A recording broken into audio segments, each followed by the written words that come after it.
Hi, and welcome to Lines to Sleep, where words become your pathway to relaxation and help you drift off into sweet dreams.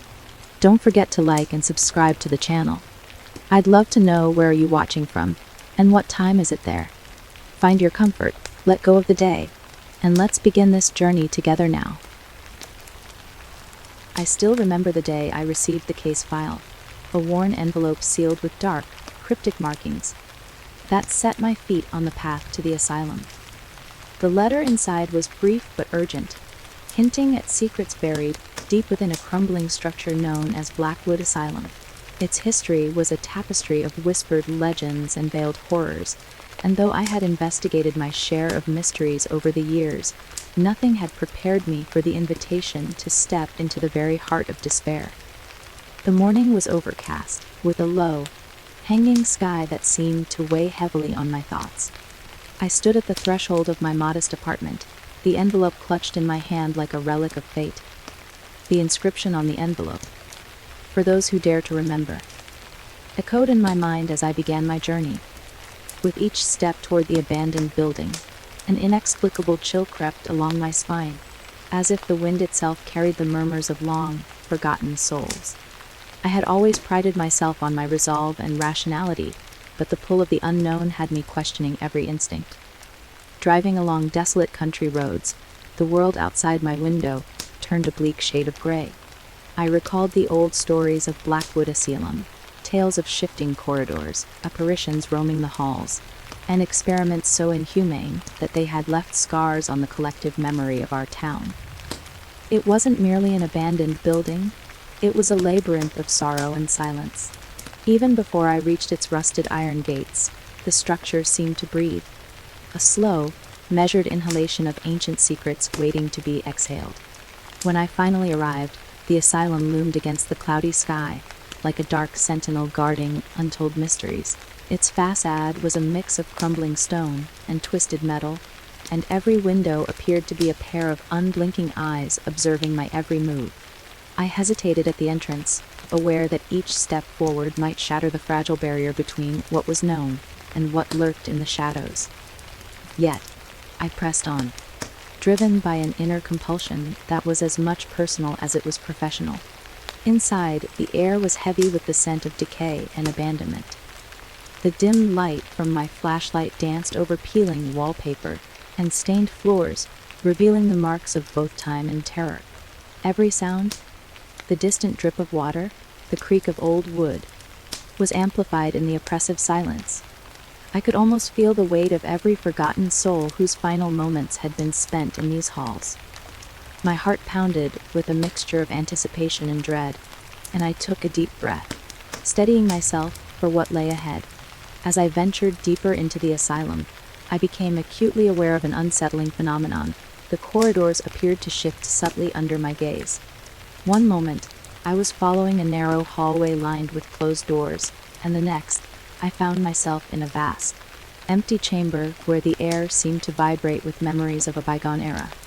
The building was a puzzle, a maze designed to disorient and confuse, and I could not shake the feeling that it was alive, watching me with silent, unyielding eyes. Every room I passed whispered fragments of its troubled past. I discovered faded photographs tucked into the corners of abandoned desks, their subjects' eyes haunting and filled with unspoken sorrow. Cryptic symbols, etched into the walls by unknown hands, beckoned me to decipher their meaning. They were like echoes from a language of pain, each mark a testament to the experiments that had been carried out within these walls. I scribbled notes in my journal, determined to document every detail, even if my rational mind screamed that some mysteries were better left unsolved. A turning point came when I entered a particularly oppressive corridor, its walls damp and covered in moss that seemed to pulse under the faint glow of my light. In that moment, I felt an overwhelming presence, a sensation that I was not alone. A cold whisper brushed past my ear, indistinguishable from the rustle of the decaying leaves outside. I paused, straining to make sense of it, but the sound dissipated as quickly as it had arrived, leaving me with an unsettling mix of dread and curiosity. Was it the wind, or was it the asylum's way of greeting its new visitor? It was then that I discovered a peculiar detail, a single, almost imperceptible symbol etched into the wood of a broken door. The symbol was not random, it resonated with the same design I had seen in the faded photographs earlier. My pulse quickened as I ran my finger over the intricate pattern, feeling as though I was touching the very essence of someone's tortured memory. I couldn't help but wonder if this was a message, a sign that the asylum was deliberately guiding me towards something hidden, something that the shadows were desperate to reveal. My footsteps grew heavier as I navigated the winding corridors, each step echoing through the silence like a declaration of my presence. Every intersection presented a choice to turn left or right, to follow the dim light or to trust an instinct that whispered of danger. With every decision, I felt more entangled in the asylum's enigma, as though the building was slowly drawing me into its dark heart. The further I ventured, the more the lines between past and present blurred, until I could no longer discern if the ghosts I sensed were relics of history or figments of my own imagination. A sudden, inexplicable feeling of déjà vu washed over me as I approached a narrow staircase that spiraled downward. The steps were worn, each one marked by the passage of countless souls who had walked them before.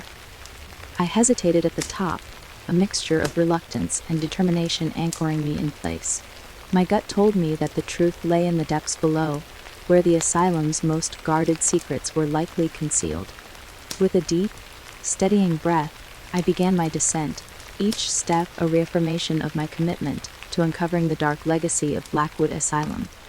The stairwell was dim and claustrophobic, the sound of my footsteps muffled by the thick layers of dust that blanketed the ancient steps.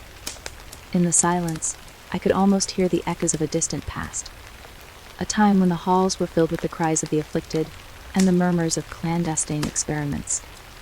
The further down I went, the more tangible the presence of something otherworldly became. I found myself enveloped in a sense of inevitability, as if every choice I had ever made had led me to this very moment, to this threshold of revelation and terror.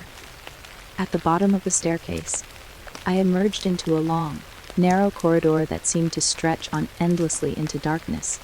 The walls, once white and pristine, were now marred by time and neglect, bearing witness to the suffering that had occurred here. As I walked, I couldn't shake the impression that the corridor was a physical manifestation of the asylum's fractured psyche, a place where memories and nightmares coexisted in a perpetual state of decay. Every step echoed not only in the space around me, but also in the recesses of my mind, stirring memories I had long tried to forget. I paused before a heavy wooden door at the corridor's end, its surface scarred by the passage of years and the weight of untold secrets. With trembling fingers, I reached for the cold brass handle, its chill a stark reminder of the boundary between the known and the unknown. In that charged moment, I felt as though I was about to cross a threshold that could never be uncrossed. Passage into a realm where every shadow held a story, every silence a scream. The door creaked open, revealing a room bathed in an eerie, half-light that seemed to pulse with life. Inside the room, I discovered remnants of a time when Blackwood Asylum was not merely an institution, but a living testament to human endurance and horror.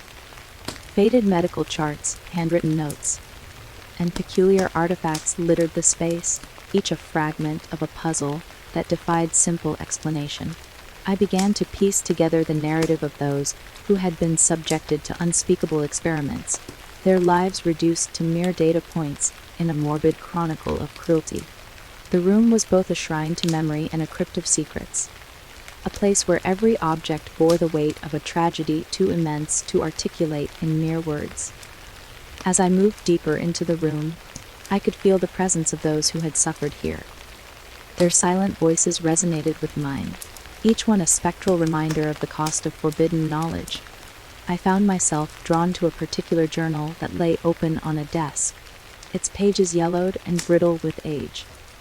The handwriting was erratic, filled with desperate scribbles and disjointed thoughts, as though its author had been on the brink of madness. I read fragments of the text, and though the words were cryptic, They hinted at experiments designed not only to break the human mind, but to capture and imprison the very essence of fear. In that moment, a powerful realization struck me. The asylum was not merely a relic of a cruel past. It was an active participant in the ongoing saga of trauma. It had a consciousness, an uncanny ability to adapt and respond to the presence of those who dared to uncover its secrets. The walls seemed to pulse with a life of their own, each creak and groan a testament to the building's insidious intent. I could almost hear the silent laughter of the long, dead patients, their voices merging with the whisper of the wind as it slipped through the broken windows. Standing there in the dim light, I understood that my journey was far from over. The evidence before me was only the beginning. Tantalizing glimpse into a labyrinth of suffering that had yet to reveal its darkest corners. I realized that I was not just an investigator of crimes but a reluctant participant in an unfolding narrative of collective pain and memory. My own past, too, seemed to merge with the echoes of those lost souls, and I felt a stirring of something long suppressed. A connection to the asylum that I could neither fully explain nor entirely deny. With the journal clutched in my hand, I left the room and retraced my steps through the winding corridors, each turn echoing with both promise and peril. The sense of being watched intensified, and I became increasingly aware of subtle signs that the building itself was guiding me toward a deeper mystery. Every faded symbol and every broken artifact whispered hints of a truth that lay just beyond my grasp, a truth that promised to blur the lines between reality and nightmare. In that moment, as I stepped into a vast hall bathed in shifting shadows, I felt the unmistakable pull of destiny. It was there, amid the decaying grandeur of the main hall, that I paused to reflect on the events of the day. The chill in the air, the persistent echo of distant voices, and the silent testimony of the building's scars all converged into a single, undeniable fact. Blackwood Asylum was far more than an abandoned relic. It was a living monument to the agony of its past.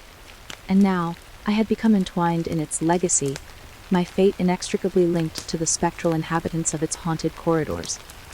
I set up a small workstation in a relatively intact corner of the hall, determined to document every observation while my mind was still clear.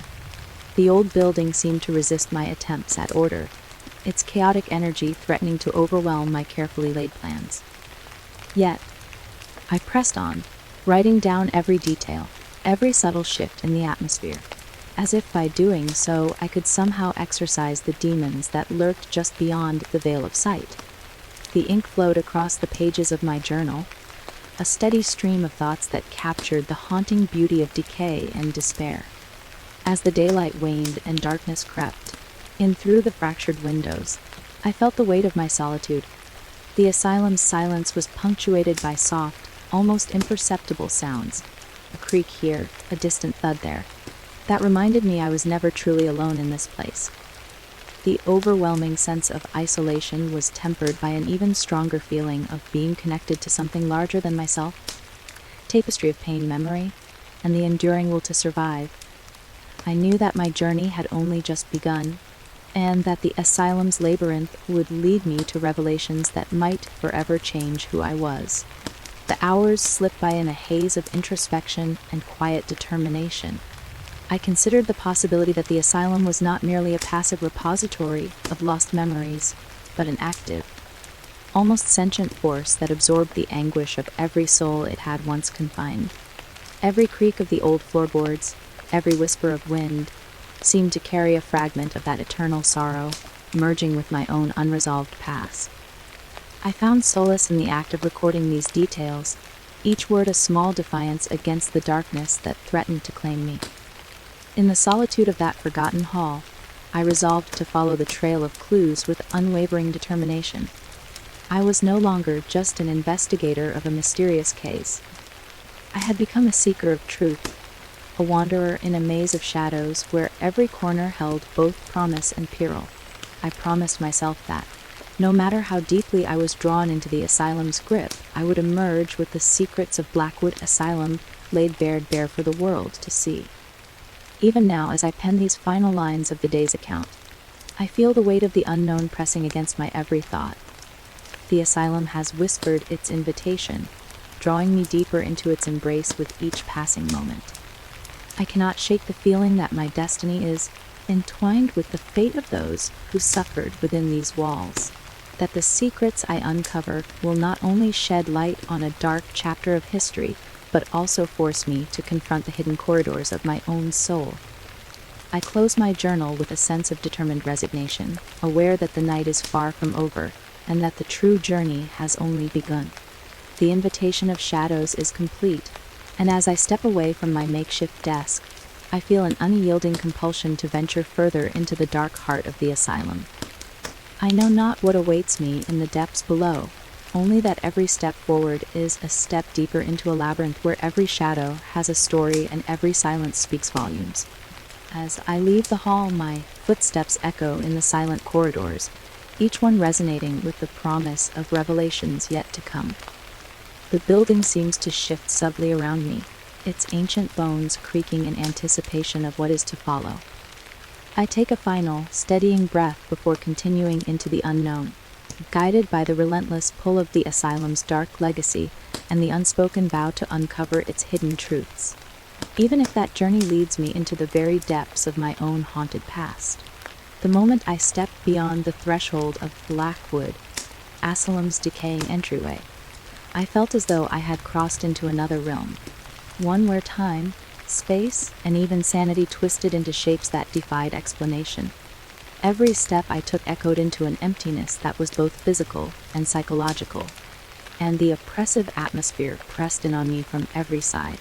I knew that I was entering not just a building, but an ever-shifting labyrinth that would challenge every fiber of my resolve.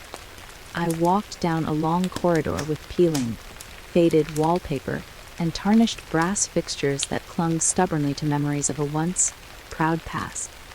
The air was heavy with dust and a subtle tang of rust, an aroma that seemed to tell stories of forgotten sorrow. My flashlight beam danced erratically along the walls, catching brief glints of something metallic before plunging them back into darkness. I could not shake the feeling that I was being guided, as if an unseen hand nudged me towards secrets buried deep within the asylum's twisted corridors. As I advanced, the corridor suddenly forked into two narrow paths. Each route was nearly identical in its decay, yet something in the layout suggested that they were not mere passages but choices with consequences. I hesitated, heart pounding in my chest, before selecting the left-hand path, a decision driven by a mixture of instinct and a desire to confront the unknown. The floor beneath my feet creaked in protest, a constant reminder that the building itself was alive in some unfathomable way. The further I went, the more surreal the environment became. Shadows twisted and stretched, elongating in ways that defied the single, weak light source I carried. The walls seemed to breathe slowly, as if they were inhaling the whispers of long-departed souls. At one point, I stopped to inspect a curious carving etched into a wooden beam overhead, a series of intersecting lines and spirals that hinted at an ancient language of pain and despair. I ran my fingers over the rough engraving, and for a fleeting moment, I felt a jolt of connection, as if the symbol was a silent invitation to delve even deeper into the asylum's mysteries. My heart raced as I entered a wide, arched chamber that appeared to be a relic of a bygone era. Here, the oppressive gloom was punctuated by the occasional glimmer of moonlight filtering through broken stained glass windows. The colors, though muted by time, painted eerie patterns on the cracked tiles of the floor. In the center of the chamber stood an old pedestal draped in tattered cloth. I approached it warily, aware that every object in this forsaken place might conceal a story of human suffering. On the pedestal lay an ornate mirror, its surface clouded by layers of grime, yet hinting at a reflection that might not belong solely to the physical realm.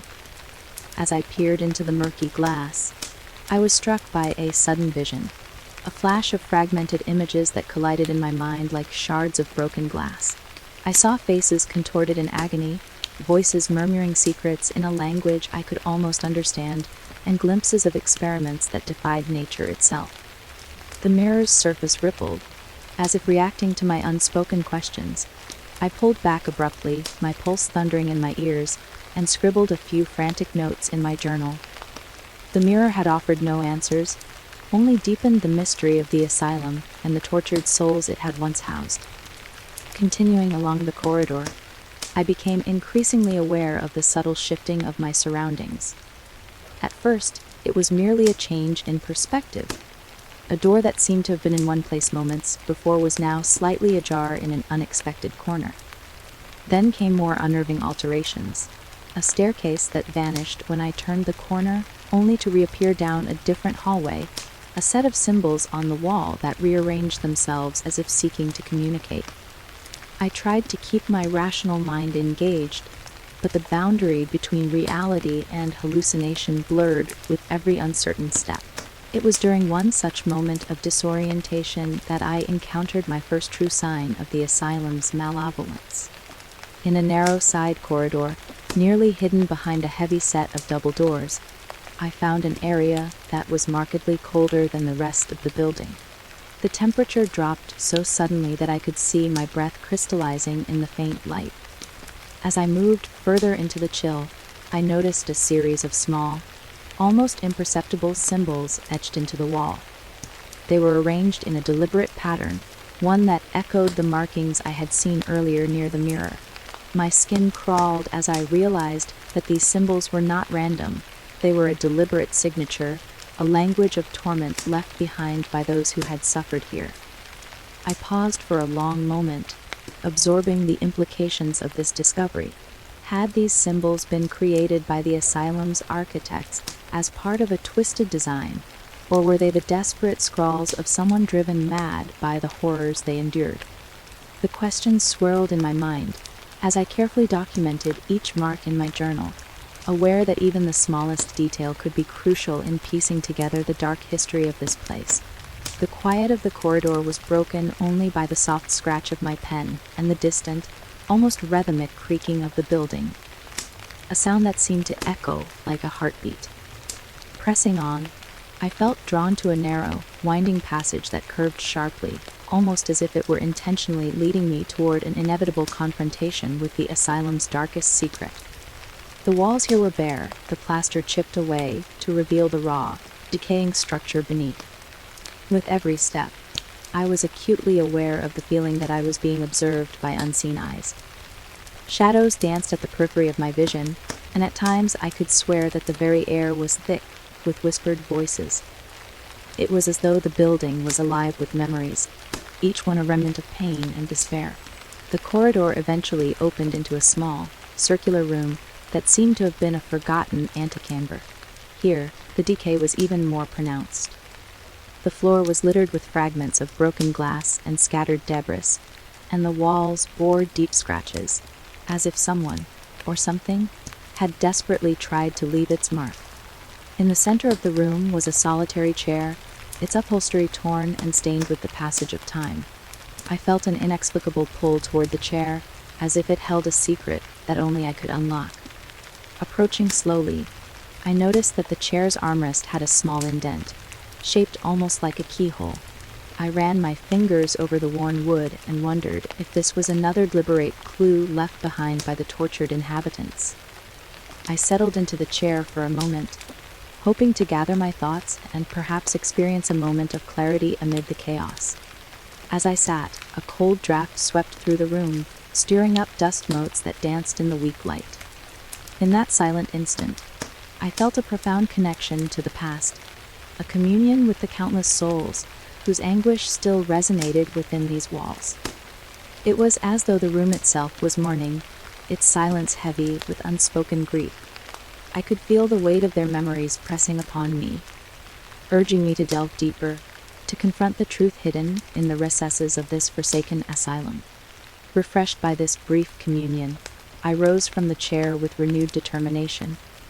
I left the circular room behind, stepping back into the labyrinthine corridors with a mind sharpened by both dread and purpose.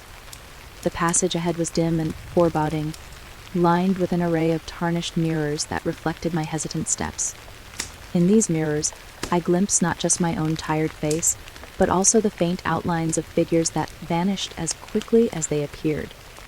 Each reflection seemed to whisper a warning, a subtle indication that my journey was fraught with dangers beyond the realm of mortal comprehension. The corridors began to narrow again, forcing me to walk single file as the walls pressed inward. Here, the lighting was so dim that I had to rely entirely on my flashlight to guide me. The beam revealed cracks in the plaster, each fissure a silent testament to the decay of both the building and the human spirit that once inhabited it. My thoughts turned to the stories I had heard, tales of experiments and abuses so heinous that they had left scars not only on the living but on the very fabric of the institution. It was in these oppressive moments that the true nature of the asylum began to reveal itself to me. It was a living entity, a vessel for the accumulated pain of generations. As I rounded a final bend, I entered a vast, open hall that dwarfed the claustrophobic corridors I had left behind. The hall was dominated by a high, vaulted ceiling that seemed to stretch into infinity. In the center of the space, a grand chandelier, though missing most of its crystals, hung precariously from the ceiling. The chandelier's skeletal frame cast long, eerie shadows that swayed with the movement of the air, creating a macabre dance that filled the hall with an otherworldly beauty. I stood in the center of the hall for several long moments, absorbing the atmosphere and letting the silence wash over me like a tidal wave of despair and wonder. It was in this vast openness that I began to notice the most disconcerting aspect of my journey, the sense that the asylum was actively responding to my presence.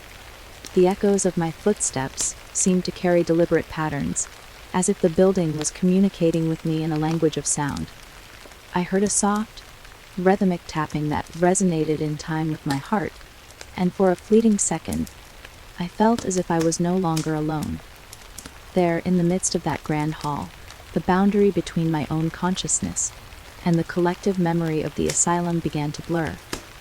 I realized that every creak in the floorboards, every whisper of the wind through shattered windows, was a message, a fragment of a story that demanded to be heard.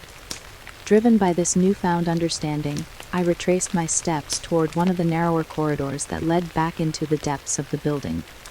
The interplay of light and shadow took on a more deliberate, almost orchestrated quality. As I advanced, the corridor's walls seemed to pulse with a slow, deliberate rhythm, echoing the cadence of a heartbeat. I felt both comforted and unnerved by this sensation, as if the building itself was alive and was watching my every move with a mixture of curiosity and malice. I pressed forward, determined to unlock the hidden truths of the asylum, even as the line between my own perception and the building's malignant influence grew ever thinner. Every doorway I passed, every narrow passage I traversed, brought me face to face with the unsettling possibility that I was not merely an intruder in a decaying structure, but an integral part of a much larger, inexplicable phenomenon. The asylum was no longer just a repository for dark secrets. It had become a crucible in which the past and present, sanity and madness, merged into a single, disconcerting reality. I reached a small antechamber at the end of the corridor, where the walls were adorned with faded murals depicting scenes of suffering and torment. The images were so detailed and lifelike that I could almost feel the agony of the figures portrayed. Their eyes, painted with an intensity that defied the ravages of time, seemed to follow my every move, silently imploring me to understand the tragedy that had unfolded within these walls. I lingered there for a long while, absorbing the stories encoded in the murals, feeling both empathy and a growing, inexplicable dread. The deeper I ventured into this abyss, the more I sensed that every element of the asylum was intricately connected. Each room, each corridor, each symbol, woven together by a common thread of despair and memory. It was as if the building itself had been designed to reflect the shattered minds and broken spirits of its inhabitants, a physical manifestation of collective anguish that spanned generations. I could no longer doubt that my presence here was no accident, that every step I took was fated to lead me further into the heart of a mystery that defied explanation. By the time I retraced my path to a more secure area of the asylum, a dilapidated study lined with dusty books and forgotten documents, I felt as if I had been both welcomed and warned by the very fabric of this place. I settled into a rickety chair near a crumbling desk, my mind racing with the implications of everything I had witnessed.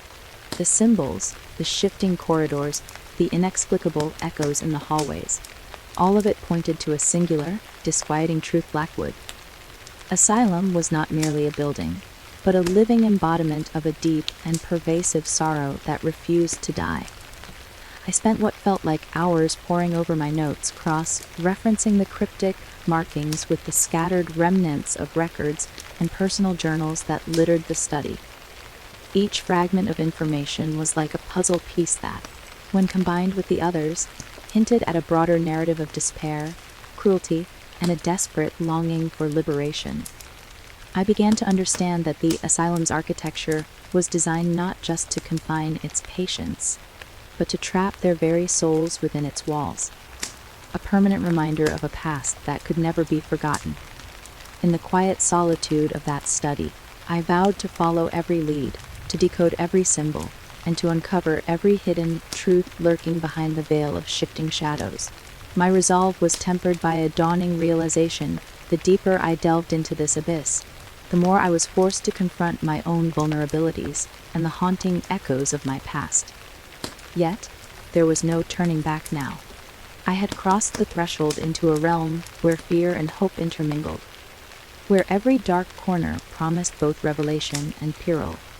As I finally prepared to leave the study and resume my journey through the labyrinth, I gathered my belongings with a mixture of trepidation and determination. The corridor beckoned once again, its dark passageway a gateway to the unknown depths of Blackwood Asylum. With my flashlight in hand and my journal clutched tightly against my chest, I stepped out of the relative safety of the study, ready to confront whatever horrors and truths awaited me in the ever-shifting corridors ahead. I walked forward into the darkness, feeling the oppressive weight of the building's malignant history settle over me like a shroud.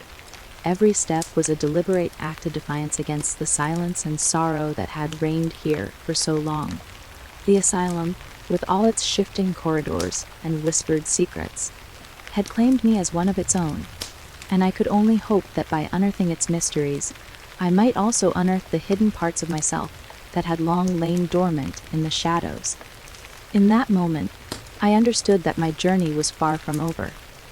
The deeper I ventured into the abyss of Blackwood Asylum, the more I realized that every corridor, every whisper, every symbol was a clue in a much larger, intricate puzzle. A puzzle that held the key not only to the asylum's tragic history, but perhaps to my own redemption.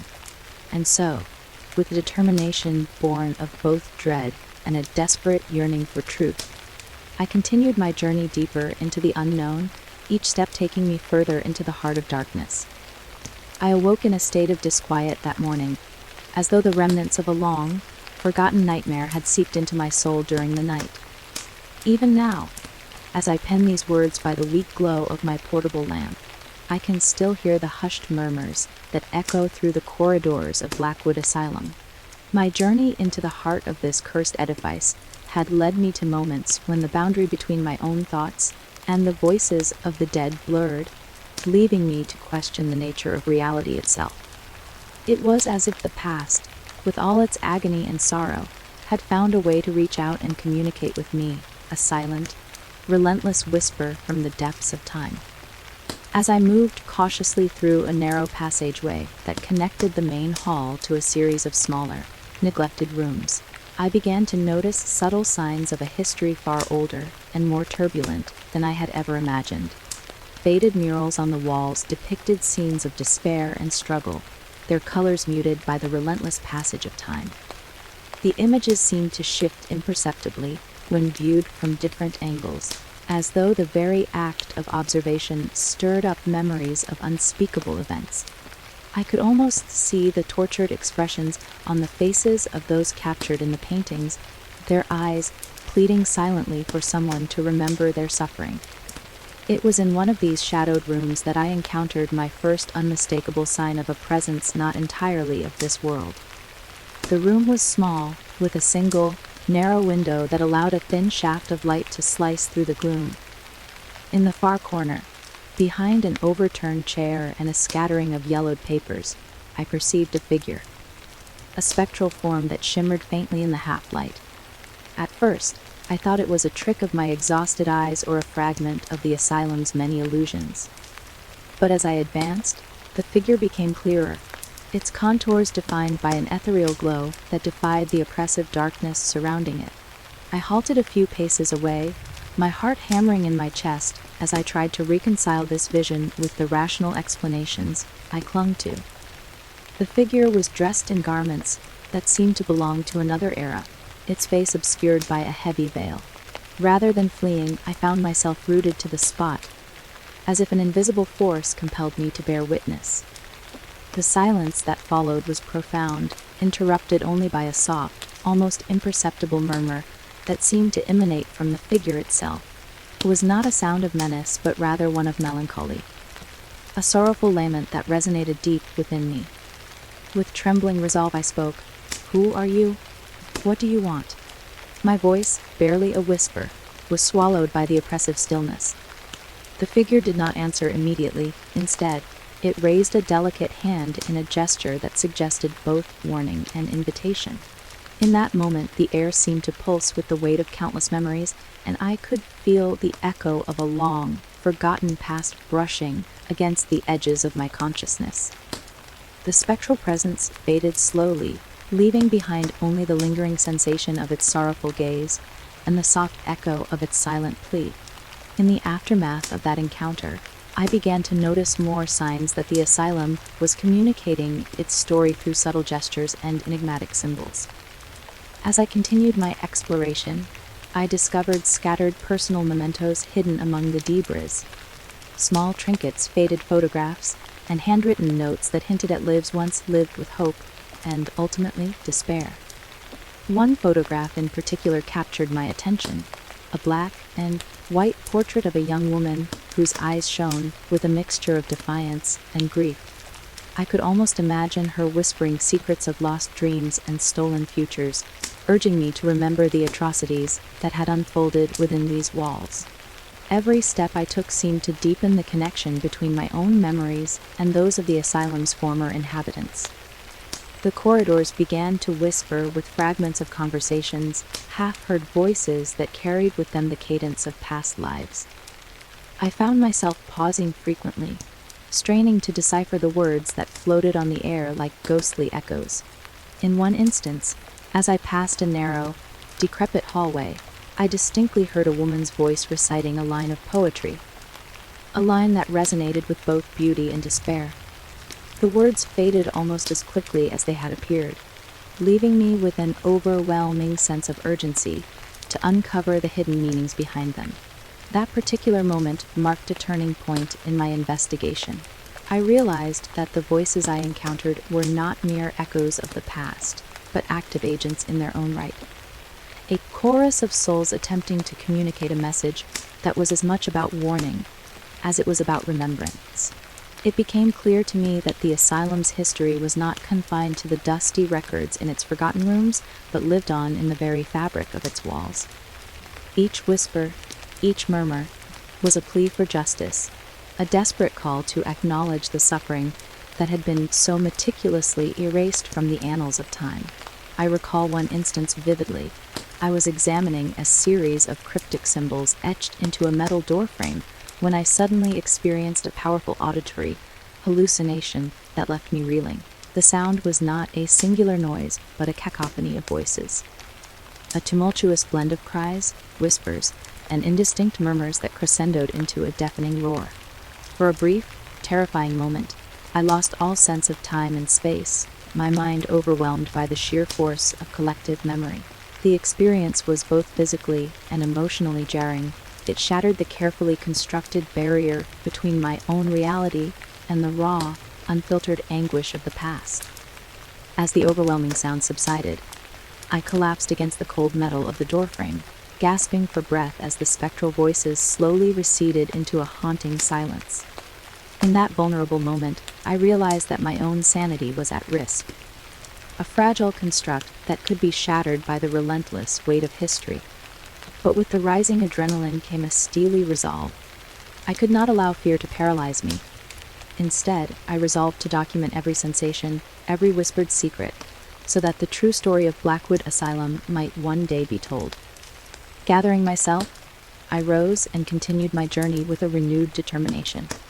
The spectral figure I had encountered earlier seemed to have been only the first of many such apparitions. Over the following hours, I encountered more phantasmal presences, each one distinct yet bound together by a shared narrative of suffering. One apparition, appearing in the dim light of a narrow vestibule, beckoned me with a sorrowful smile and eyes that shone with unspoken grief. Another, a gaunt figure with hollow cheeks, whispered warnings that sent chills down my spine. In each case, the apparitions communicated not in words, but through a language of emotion. Intense, visceral, and impossible to ignore. These encounters compelled me to reconsider my own memories, dredging up personal experiences of loss and pain that I had long buried beneath layers of routine and detachment. It was as though the asylum, in its relentless quest for truth, was forcing me to confront not only its dark past, but also the hidden recesses of my own heart. I began to understand that the whispers of the past were not isolated to the walls of Blackwood Asylum. They had a way of weaving themselves into the fabric of my being, blurring the line between investigator and participant.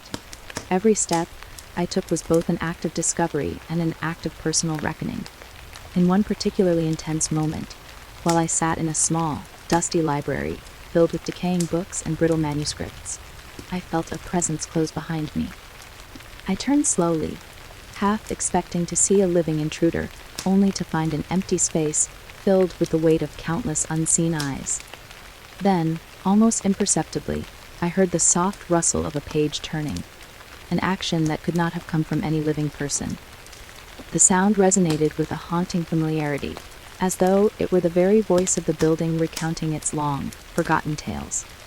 I stood in that silent library for what felt like an eternity, letting the sound wash over me, each rustle a tender reminder of the lives that had been lost, the stories left untold. At that moment, a sudden, inexplicable impulse compelled me to flip through one of the brittle manuscripts. The pages, yellowed and fragile, were filled with a meticulous script that detailed experiments and treatments that defied both ethics and nature. The narrative was fragmented, as if the writer had been interrupted by overwhelming terror. Yet there was a continuity that suggested a methodical, calculated cruelty. As I read, the whispers grew louder, intertwining with my thoughts until I could no longer distinguish between the text and the spectral voices that filled the room. It was as if the manuscript itself was a conduit for the anguish of those who had suffered here, a vessel through which their stories demanded to be heard. My investigation took on a dual nature. I was no longer merely an observer, but an active participant in the unfolding drama of memory and grief. Each new discovery forced me to confront the raw, unfiltered emotions of the past, leaving me both shaken and strangely empowered. I began to see the asylum not just as a relic of human cruelty, but as a living monument to the resilience of the human spirit. A spirit that, even in the face of unimaginable torment, refused to be silenced. The voices that whispered in the darkness were not solely bearers of sorrow. They were also harbingers of hope, urging me to unearth the truths that had been deliberately obscured by time. As I left the library, the corridors seemed to come alive with an almost palpable energy. The faded murals on the walls now appeared as vivid tapestries of memory, each stroke of paint a testament to the lives that had once filled these halls. I paused before one particularly striking mural, a depiction of a woman reaching out, her face a blend of anguish and determination. I could feel her silent plea for recognition, a desperate call for someone to acknowledge the injustice that had been inflicted upon her and countless others. In that moment, I vowed to honor their memory by uncovering every hidden truth, no matter how painful or perilous the journey might be. My footsteps carried me deeper into the heart of the asylum, where the ambient glow of my flashlight revealed rooms that had long been abandoned by time itself. In one such room, I discovered a series of personal diaries, fragile documents filled with the intimate thoughts of those who had endured the asylum's torment. The entries, written in a trembling hand, chronicled the slow descent into madness and despair, yet they also contained moments of clarity and defiant hope. As I read, I felt the weight of their words pressing upon me, a stark reminder that even in the darkest corners of human experience, the desire for liberation never truly dies. It was during one of these quiet, introspective moments that the whispers reached a crescendo, a symphony of voices that seemed to emanate from every surface, every crevice of the asylum. The sound was overwhelming, a chaotic blend of lamentations and urgent warnings that filled the room with an almost physical presence. I clutched the diary to my chest, my eyes closing as I allowed the voices to wash over me. In that vulnerable state, I realized that the asylum was not simply a repository for the echoes of the past. It was an active, living entity that sought to communicate its pain, to warn of dangers yet to come. The voices, I now understood, were urging me to proceed with caution. They were messengers borne on the winds of collective trauma. In the moments that followed, as the voices receded into a subdued murmur, I found myself trembling with a mix of terror and awe. The power of memory was laid bare before me, a force that could shatter the illusions of safety and certainty. Every whispered secret, every spectral plea, had transformed the asylum into a realm where time and memory converged in an endless dance of sorrow and resilience. I knew then that my quest for truth was no longer just an investigation. It was a journey into the very heart of human vulnerability, a descent into the labyrinth of the past, where every whisper could alter the course of the future. With renewed determination, I pressed onward, documenting every detail with the fervor of a man who had glimpsed the very soul of despair. I began to piece together the fragments of testimony left behind in the diaries, the faded photographs, and the silent testimonies of the murals. Each element formed part of a larger tapestry, a narrative of cruelty, hope, and the enduring power of memory. As I carefully transcribed the cryptic entries into my journal, I became increasingly convinced that the asylum itself was alive, a living monument to a history too brutal to forget. The further I delved into these whispers of the past, the more I felt an uncanny connection between my own life and the tormented histories recorded within these walls.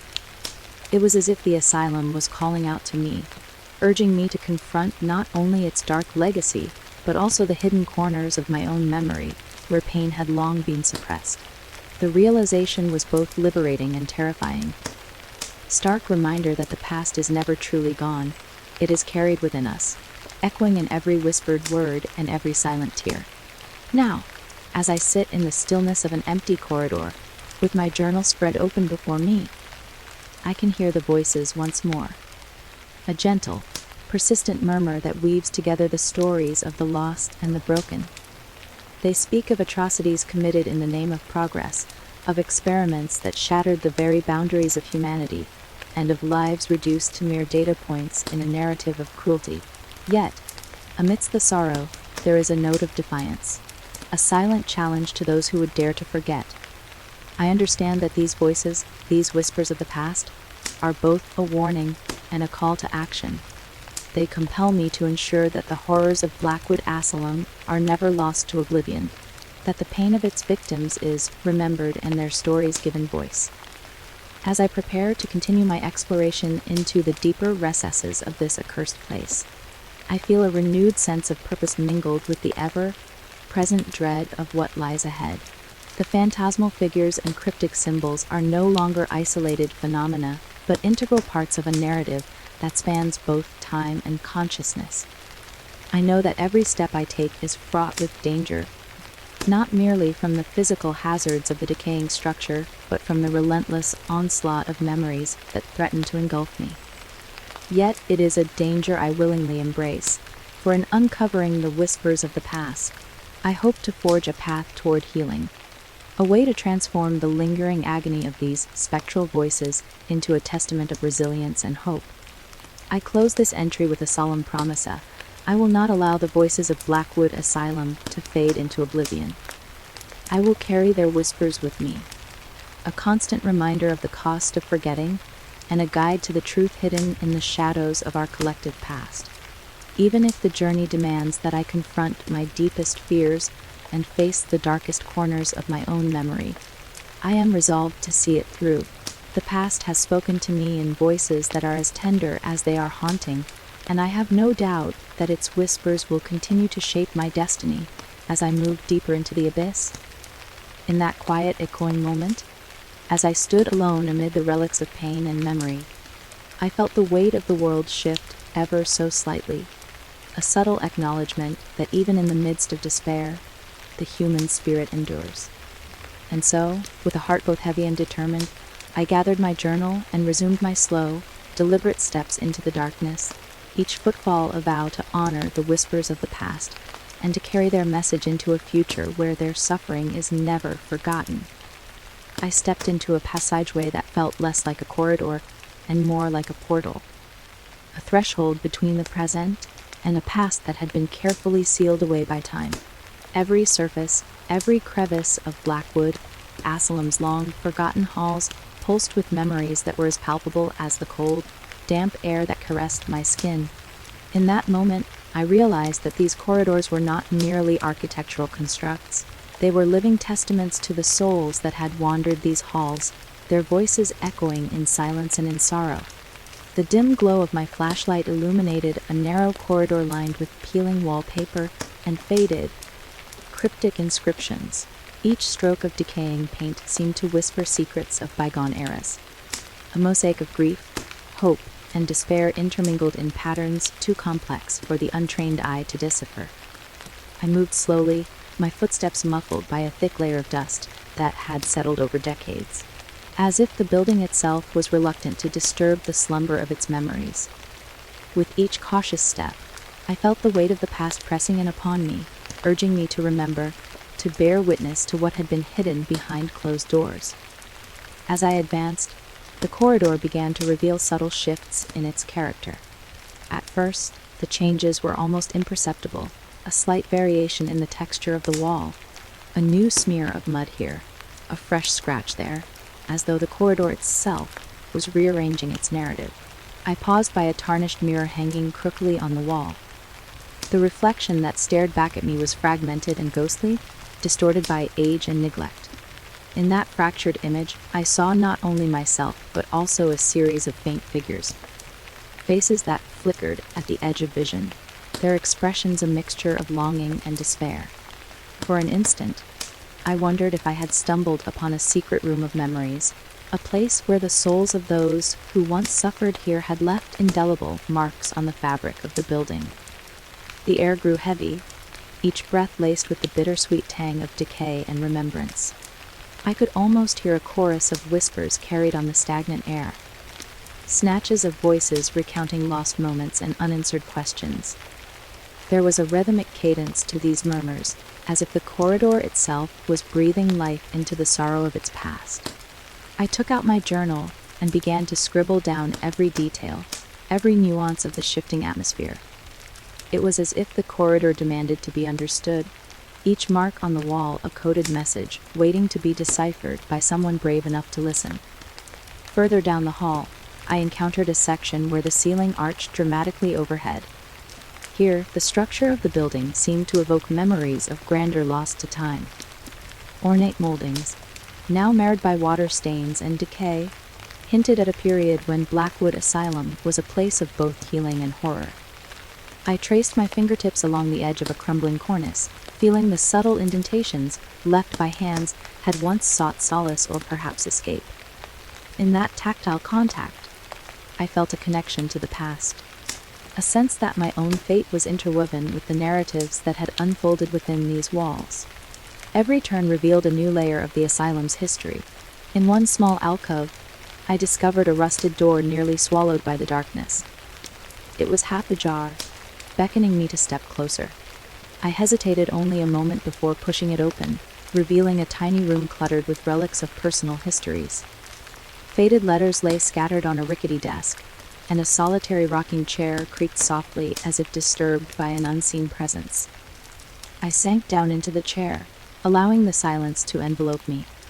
In that quiet moment, I closed my eyes and listened to the silence. A silence that was anything but empty, It was filled with the collective sighs of countless souls whose joys and sorrows had become inextricably bound to this place. The room exuded an aura of melancholy, yet it also radiated a strange comfort, as though the memories contained within were offering a final embrace to those who had long since departed. I carefully picked up one of the letters, its paper brittle with age. The elegant handwriting detailed a love that had been forbidden, a secret that had doomed the writer to a fate of perpetual isolation. As I read the trembling words, I could almost feel the weight of the writer's heart-hatch, a sorrow that had been etched into every curve of the ink. That letter, like so many others in this forsaken place, served as a reminder that every soul had a story, every life a memory that begged to be remembered. Leaving the small room, I resumed my journey along the corridor with a newfound sense of purpose. I had come here to uncover hidden truths, but I was beginning to realize that the memories held in these walls were not simply clues to a mystery. They were the legacy of lives lived in the shadow of unspeakable events. The corridor began to branch, and I chose the path that felt most burdened by emotion, the one that resonated with the echoes of the past. Each step was a descent into a labyrinth of recollection, a pilgrimage toward understanding the profound impact of what had transpired here. At a junction, I encountered a series of doorways, each one marked with a faded number and a set of initials that I could no longer decipher. I wondered who had occupied these rooms and what secrets they had harbored. My mind conjured images of patients and caretakers, of whispered conversations and silent cries that had gone unheard. I pressed my hand against one of the doors, feeling the cold, rough texture of the wood beneath my fingertips. In that fleeting moment, I sensed a presence, residual energy that seemed to surge from within, as though the room itself was alive with recollection. I stepped back, shaken by the intensity of the sensation, yet driven by an insatiable need to know more. The corridor then opened into a long, narrow passage where the walls were adorned with a tapestry of symbols, cryptic designs that defied explanation. They were etched deep into the plaster, as if carved by desperate hands seeking to leave a mark on an uncaring world. I studied the symbols intently, trying to piece together their meaning. Each mark appeared to be a fragment of a larger story, a narrative of pain and hope interwoven in a language that transcended words.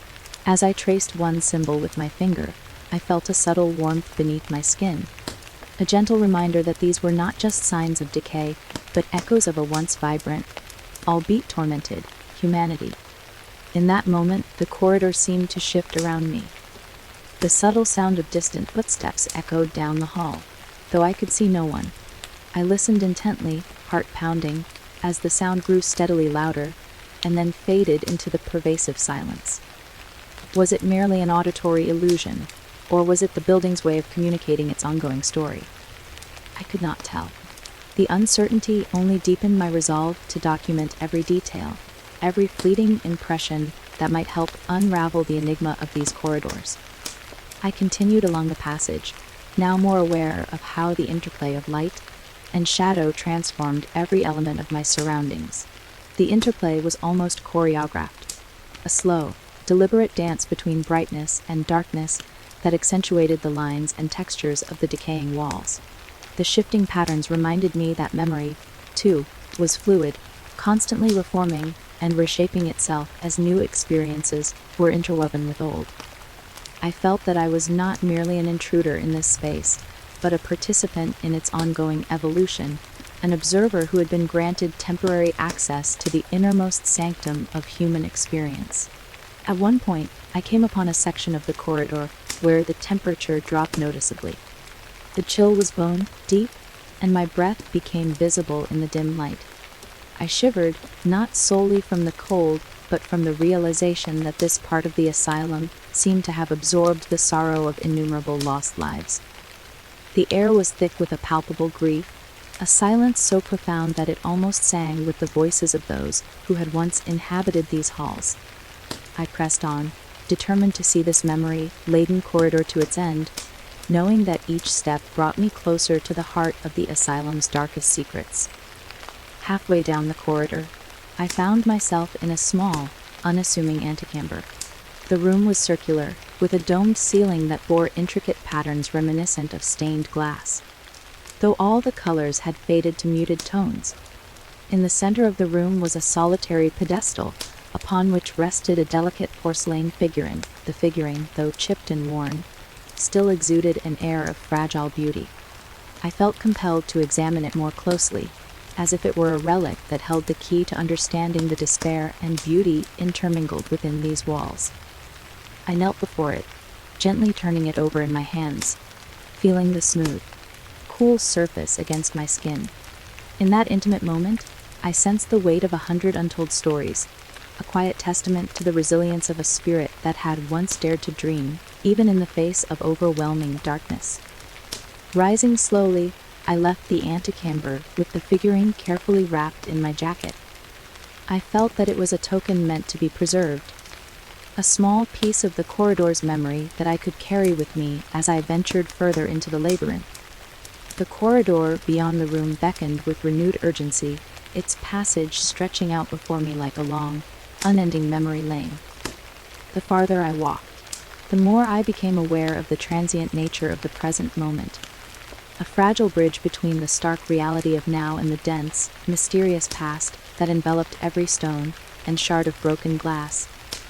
At length, the corridor began to narrow once more, funneling me toward a heavy set of double doors that promised to reveal yet another hidden chapter of this tortured edifice.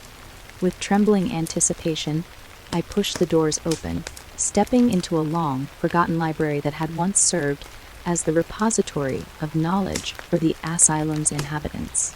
Dust motes danced in the beam of my flashlight as rows upon rows of neglected books and manuscripts lined the shelves.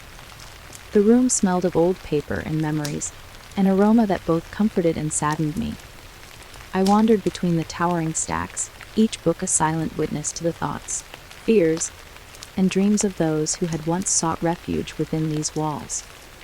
In the library's silence, I felt an overwhelming sense of connection, not just to the building, but to every soul who had ever walked these corridors. It was as if the pages themselves murmured the secrets of their readers, the Inca conduit for the unsaid and the unremembered. I selected a particularly worn volume from a shelf and sat in a secluded corner, carefully reading passages that recounted personal experiences and fragments of history that were too raw to be confined to clinical records. Each passage resonated with the same melancholy that suffused the corridors outside, a reminder that memory was both a burden and a source of quiet defiance. Hours passed in that sacred silence, and as I finally closed the book, I felt the stirring of a deeper understanding. The corridors of memory were not simply places of loss, they were also sanctuaries where hope, however faint, had clung stubbornly to life. I resolved to carry that hope with me, to honor the memories of those who had suffered by ensuring that their voices would not be lost to the abyss of time. With a deep, steadying breath, I gathered my notes and left the library behind, stepping once again into the corridor that had first drawn me into its embrace. The remainder of my journey through these hallowed passages was both a test of endurance and a meditation on the nature of remembrance. Every twist and turn of the corridor presented new fragments of the past, a half-erased inscription on a wall, the gentle hum of a long, dormant fan, the soft echo of a distant, indistinguishable song that might have once been sung by a grieving soul. I documented each discovery with fervor, acutely aware that the corridor was a living archive, a chronicle of lives that had been silenced far too soon. In the final stretch of the corridor, I sensed that I was approaching a pivotal juncture.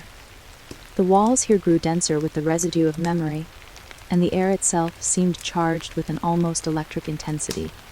I paused before a massive, ornate door that dominated the end of the passage. Its surface was intricately carved with figures and symbols that told stories of passion, despair, and redemption. There was a gravity to that door, as if it guarded the culmination of all the corridors I had traversed, a final repository of the asylum's collective memory. I pressed my hand against the cool, weathered wood and listened. For a long moment, there was nothing but the sound of my own heartbeat, echoing in time with the silent rhythm of the past. Then, as if in response to my touch, the door slowly creaked open, revealing a vast chamber bathed in a gentle, otherworldly light. The chamber was both haunting and beautiful, a sanctum where the echoes of every soul that had ever walked these corridors converged into a single, transcendent memory. I stepped into the chamber with reverence, feeling the full force of the asylum's legacy wash over me. Here, in this sacred space, the corridors of memory had reached their zenith, and I understood that I was now part of a continuum, a living link in a chain of remembrance that extended far beyond my own lifetime. With a heart both heavy and uplifted, I vowed to honor every whispered secret, every fragment of a story that these corridors had shared with me. As I slowly retraced my steps back through the corridor, I carried with me not just the weight of the past, but also a renewed sense of purpose. I knew that the memories of Blackwood Asylum would continue to guide me in my quest for truth and understanding. Every scar on the wall, every faded inscription, and every echo of laughter or lament would serve as a reminder that even in the darkest corridors of human experience, the light of remembrance could never be extinguished. Stepping back into the familiar gloom of the main hall, I paused to reflect on the journey I had just undertaken. The corridors of memory had challenged me, taught me, and, most importantly, connected me to the countless lives that had once animated these desolate halls. With my journal clutched tightly to my chest, and the small porcelain figurine safely tucked away, I moved forward into the unknown, resolved to carry the lessons of the past with me, and to ensure that the voices of those who had suffered would forever resonate within the corridors of memory. I remember the precise moment when the oppressive corridors of Blackwood Asylum began to pull me downward into a realm that was as much psychological as it was physical. It was as if the building itself had grown tired of the daylight and had decided to retreat into even darker, more forbidden underbelly. My pulse quickened as I stepped through a narrow, crumbling archway that marked the beginning of what I would soon come to know as the labyrinth of descent. Every step I took resonated with the echo of unseen feet and the whispered lament of those whose voices had long since been silenced. The further I ventured, the more the atmosphere seemed to shift. Gone was the mere chill of disuse. Instead, a profound weight of despair settled upon me. The walls, once adorned with fleeting hints of faded murals and cryptic inscriptions, now bore the scars of violent time. Cracks snaked across their surfaces like the lines on a tormented face, and the dim, flickering light from my flashlight revealed shadows that moved of their own accord. It was as if the very architecture was a living archive of madness, each crevice a repository of grief, and every peeling flake of plaster an elegy for forgotten souls. I proceeded cautiously along a descending corridor where the air grew thicker and the temperature dropped precipitously. The descent felt endless, as though I were spiraling into a subterranean chasm that lay at the heart of the asylum's mystery.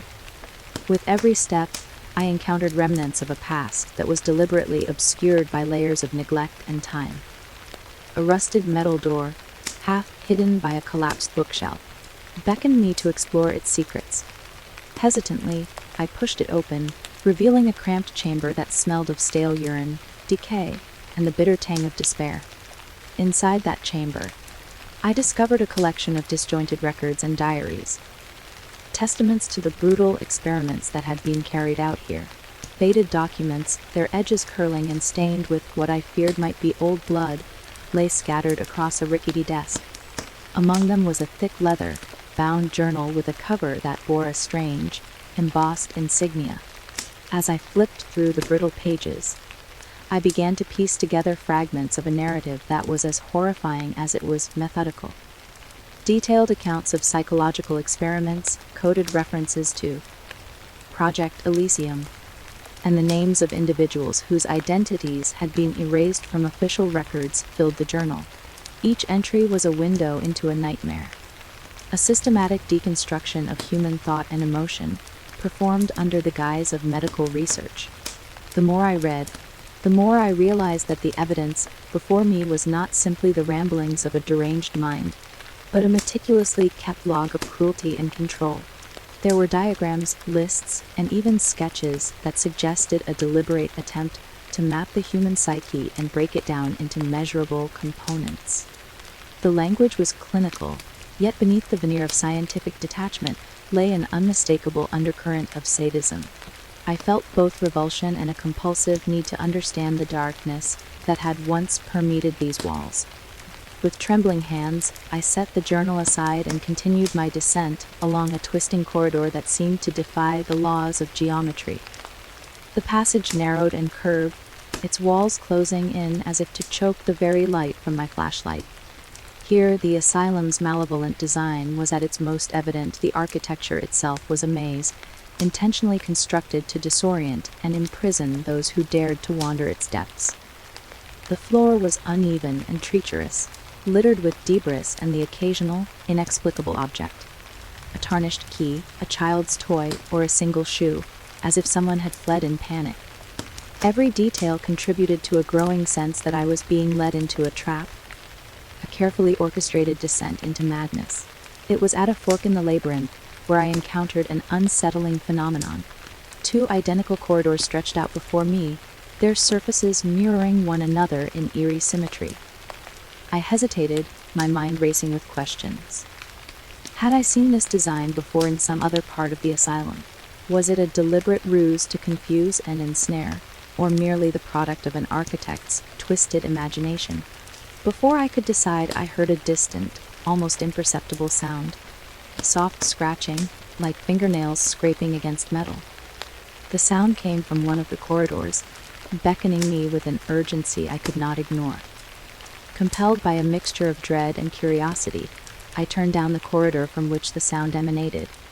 The narrow passage led me to a small, claustrophobic room that was shrouded in darkness despite the persistent beam of my flashlight. My heart pounded as I stepped inside, and the door swung shut behind me with a resounding thud that echoed like a death knell.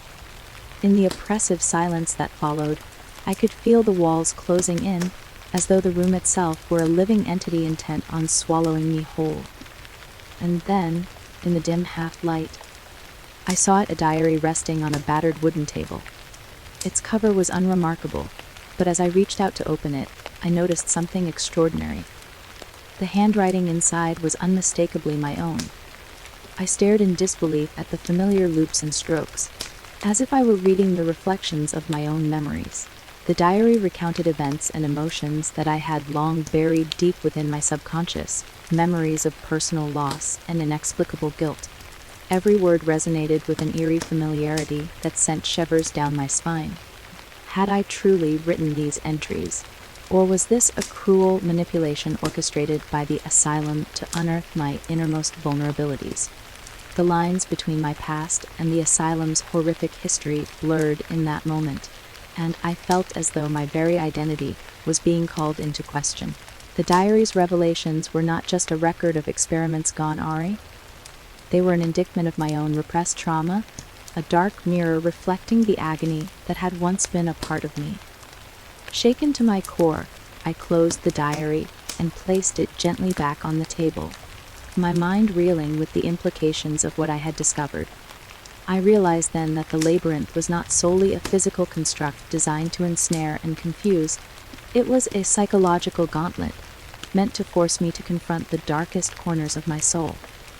Every hidden room, every cryptic symbol, and every piece of evidence was a calculated challenge, a test of whether I could endure the revelation of truths too terrible to bear. Yet, despite my terror, a part of me was determined to push onward, to understand the full extent of the asylum's malevolence, and to unravel the intricate web that connected its past experiments to my own inner demons. Gathering my courage, I retraced my steps and resumed my descent through the labyrinth. The corridors here became even more treacherous. The walls seemed to pulsate with an otherworldly rhythm, and the air grew thick with a palpable tension that set my nerves on edge.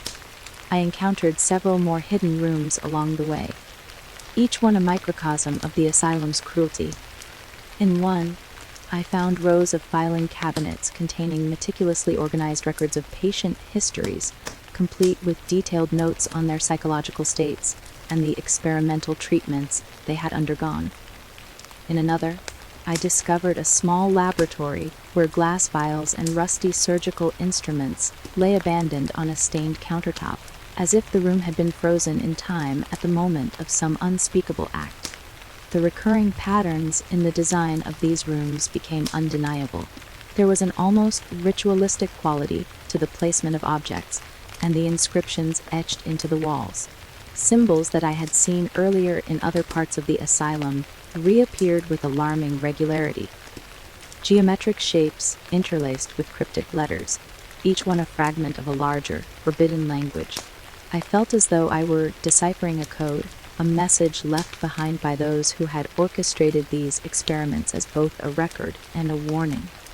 The more I uncovered, the more I sensed that the psychological manipulations recorded in these documents were not isolated acts of cruelty. They were part of a grander design, one that sought to harness and control the human mind on a scale that defied comprehension.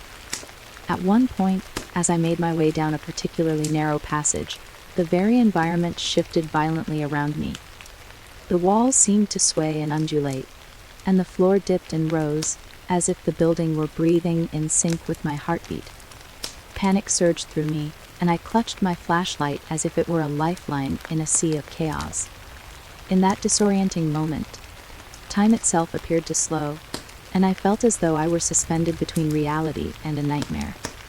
The overwhelming sensation of vertigo was accompanied by a chorus of distant voices, a cacophony of anguished cries and whispered secrets that reverberated through the corridor.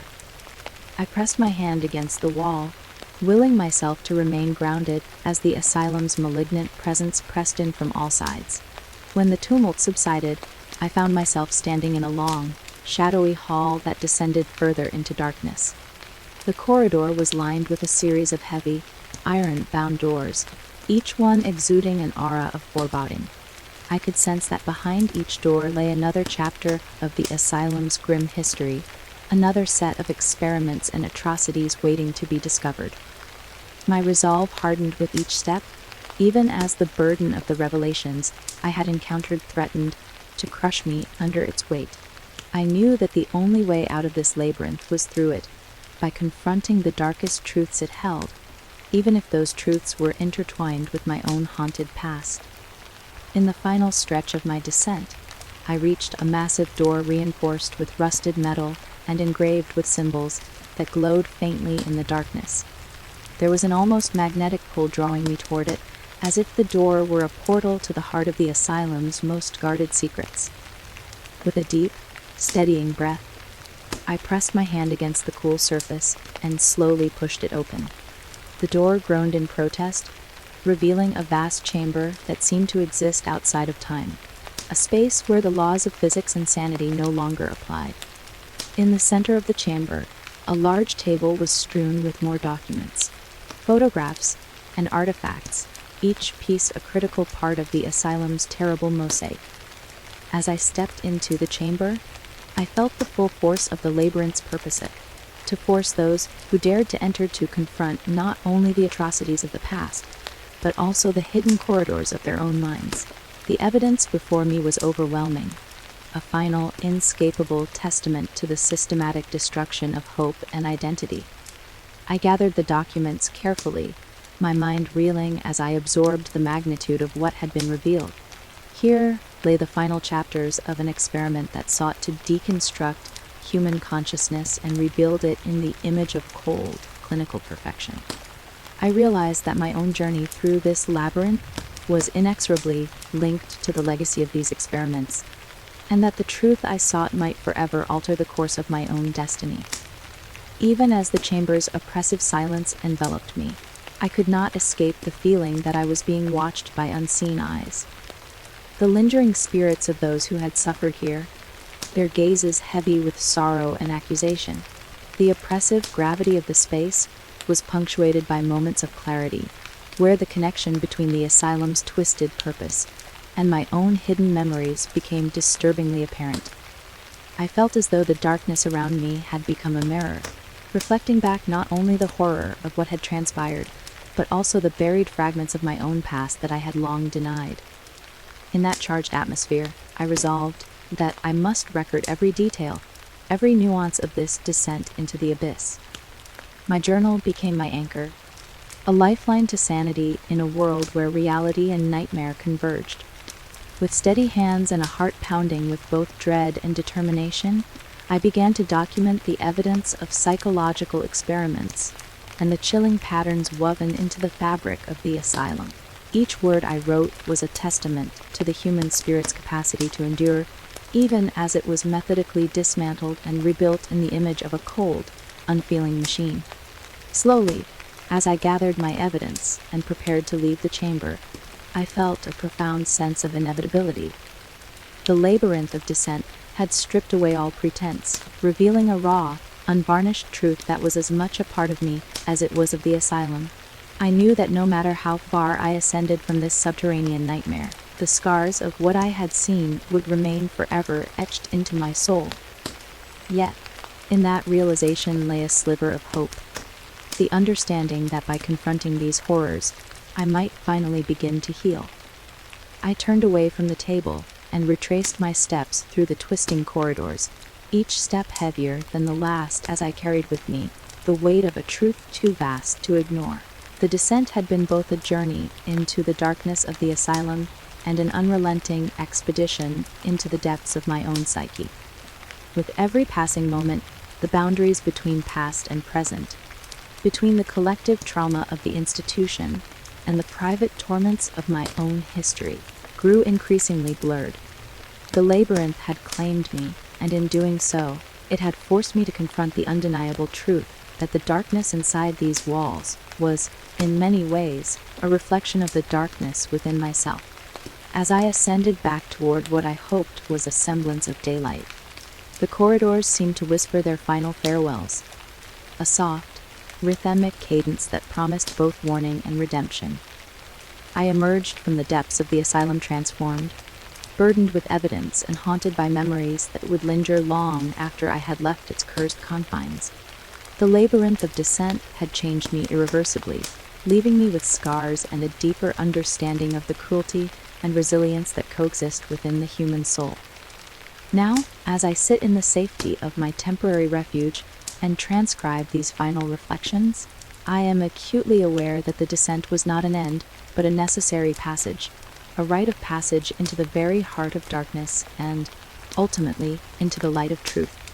The evidence of psychological experiments, the hidden diaries, and the disturbing recurrence of symbols and patterns are all pieces of a larger puzzle that I must now assemble. It is a puzzle that challenges the nature of memory, identity, and the profound impact of trauma on both an individual and a collective spirit.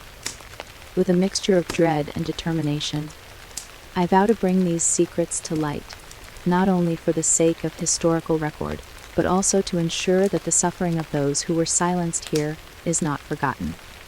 The labyrinth of dissent, with its unyielding grip on both the past and the present, has taught me that confronting darkness is the only way to reclaim the light that has been obscured by trauma. My journey continues, now armed with the knowledge that every step forward must be taken in honor of those who suffered, and in defiance of the forces that seek to keep their memories locked away in perpetual shadow. I close this chapter of my investigation with a heavy heart and a resolve forged in the depths of despair. The descent has ended, but its echoes will follow me for as long as I walk in the light of day. I am forever changed by the journey through that labyrinth, a journey that demanded not only the unveiling of long, buried truths, but also the confrontation of the darkest recesses of my own soul.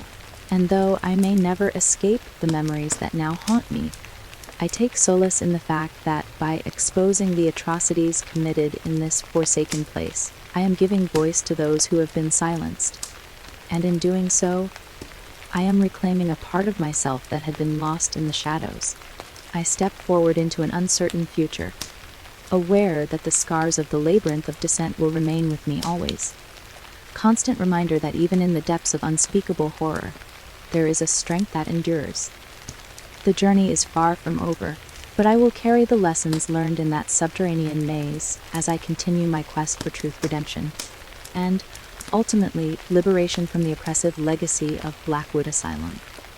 I had always believed that secrets were best left buried beneath layers of time and decay, but nothing in my experience had prepared me for the revelation that awaited me behind the cryptic symbols etched into the very bones of Blackwood Asylum. In the weeks following my descent into its hidden depths, I had encountered a series of mysterious markings, each one a puzzle piece in a grand, sinister design. As I pressed onward into the gloom, I found myself compelled to document every curve, every line, every faded inscription that adorned the crumbling walls. It was as if the asylum itself had taken on a new life, a sentient entity speaking in a language of agony and memory. The symbols, dark and foreboding, were not random artifacts of decay. They were the coded remnants of experiments designed to fracture the human mind and harness a collective force of despair. I remember the first time I encountered the symbols in a narrow corridor just off the main hall. The walls there were covered in elaborate carvings that twisted and spiraled in patterns too deliberate to be mere vandalism. I knelt before them, running my fingertips over the rough stone, and felt an almost electric charge coursing through me. The marks resonated with a palpable energy, a memory not my own, but echoing the suffering of countless souls. In that moment, the symbols transcended their physical form. They became living relics of torment, each stroke of the chisel imbued with the anguish of those who had been experimented upon. I recorded their shapes in meticulous detail in my journal, determined to decipher the hidden meaning behind every mark. Night after night, I returned to these corridors, driven by an obsessive need to understand the language of the damned. I began to notice that certain symbols recurred with eerie regularity, a series of interlocking triangles, spirals that seemed to pulse with an inner light, and runes that defied translation. With each new encounter, my initial sense of dread transformed into a feverish curiosity. I became convinced that these markings were not only a record of past cruelty, but also a map, a guide leading toward a central chamber where the full horror of the experiments might be unveiled. One evening, as I huddled in a forgotten alcove with only the beam of my flashlight for company, I discovered a sequence of symbols that diverged from the familiar pattern. The markings were arranged in a deliberate progression, as though narrating a story of despair and hope intertwined. I traced the pattern with my finger, noting the fluid transitions from one symbol to the next. It was then that I experienced an overwhelming surge, a torrent of sensations that flooded my mind with the collective memory of every tortured soul that had ever passed through these halls. In that moment, I realized that the symbols were far more than mere inscriptions on stone. They were conduits of memory, channels through which the anguish of the past was transmitted into the present. The intensity of that surge left me trembling, and for several long minutes I could do nothing but stand in stunned silence as visions of sorrow and agony danced behind my closed eyes. I saw fleeting images of faces contorted in pain, bodies restrained by unseen forces, and laboratories filled with instruments of torture. The images were not my own memories, but those of the institution's lost inmates. Fragments of lives broken by experiments meant to rewire the very fabric of their minds. I clutched my journal tightly as I tried to make sense of the revelation. The symbols were not random relics.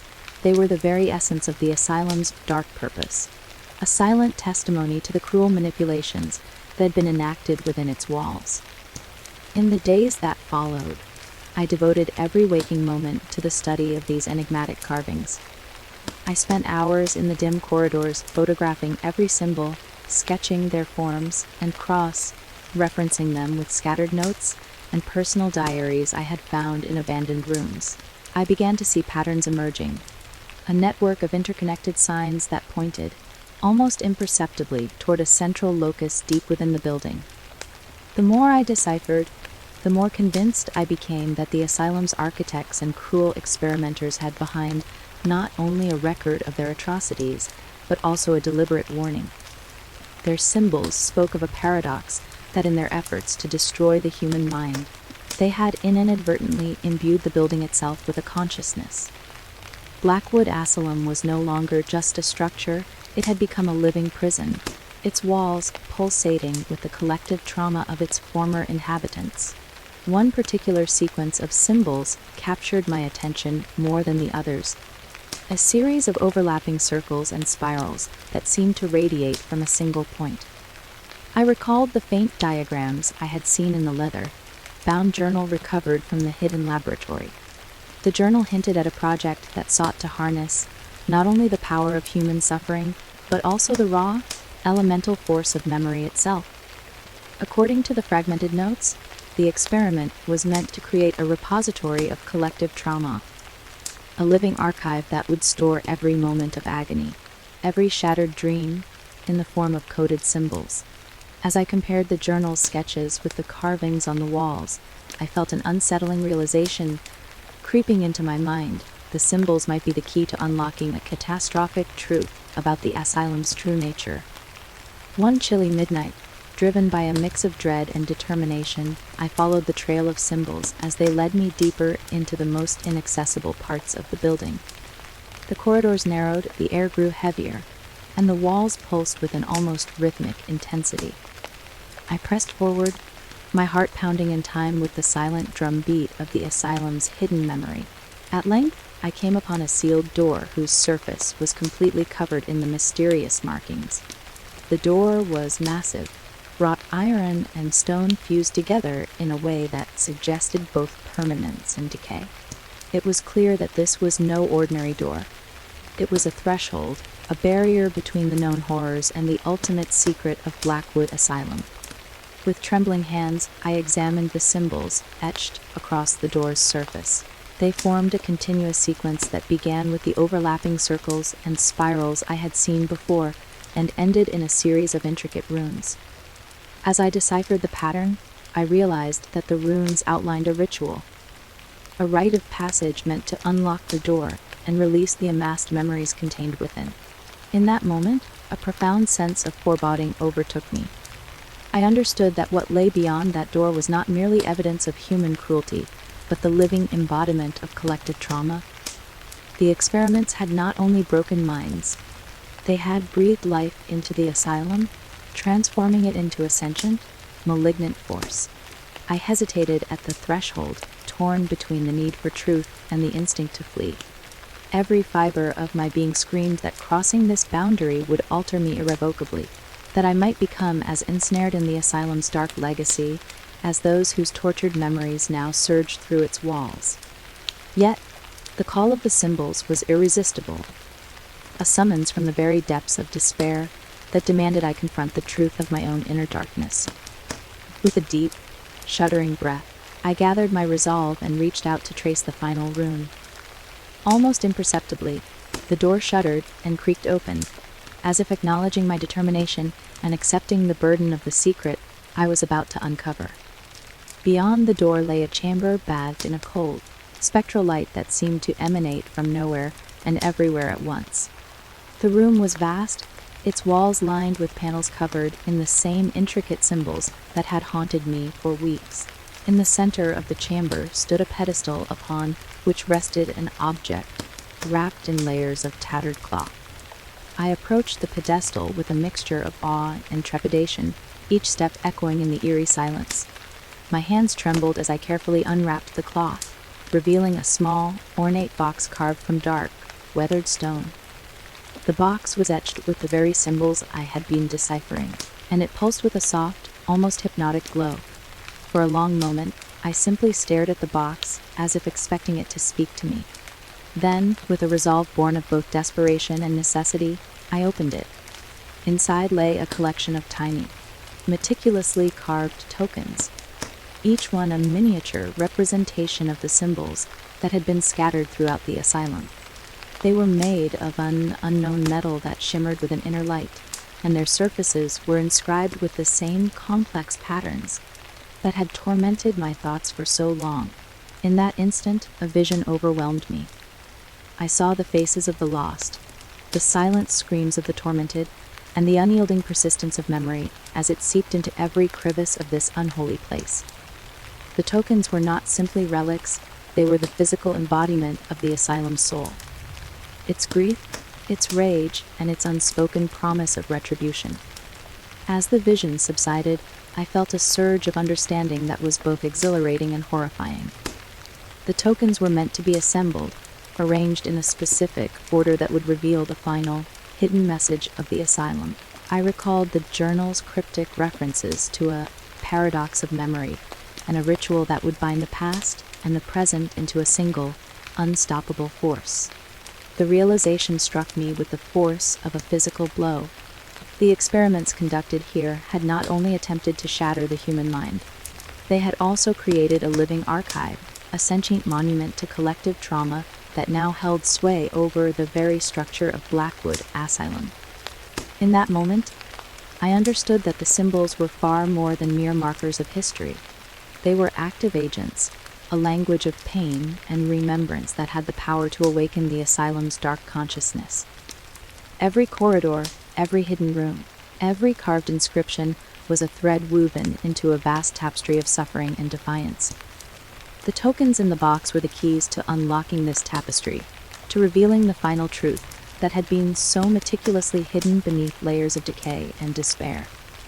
I gathered the tokens reverently, feeling their cool weight in my hand as if they were fragments of a shattered past waiting to be reassembled.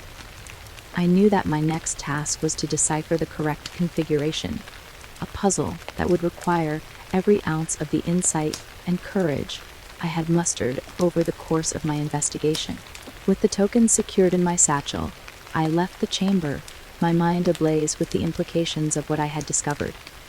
The Asylum's symbols had spoken, and their message was as clear as it was terrifying. The building was not merely haunted by the ghosts of its past.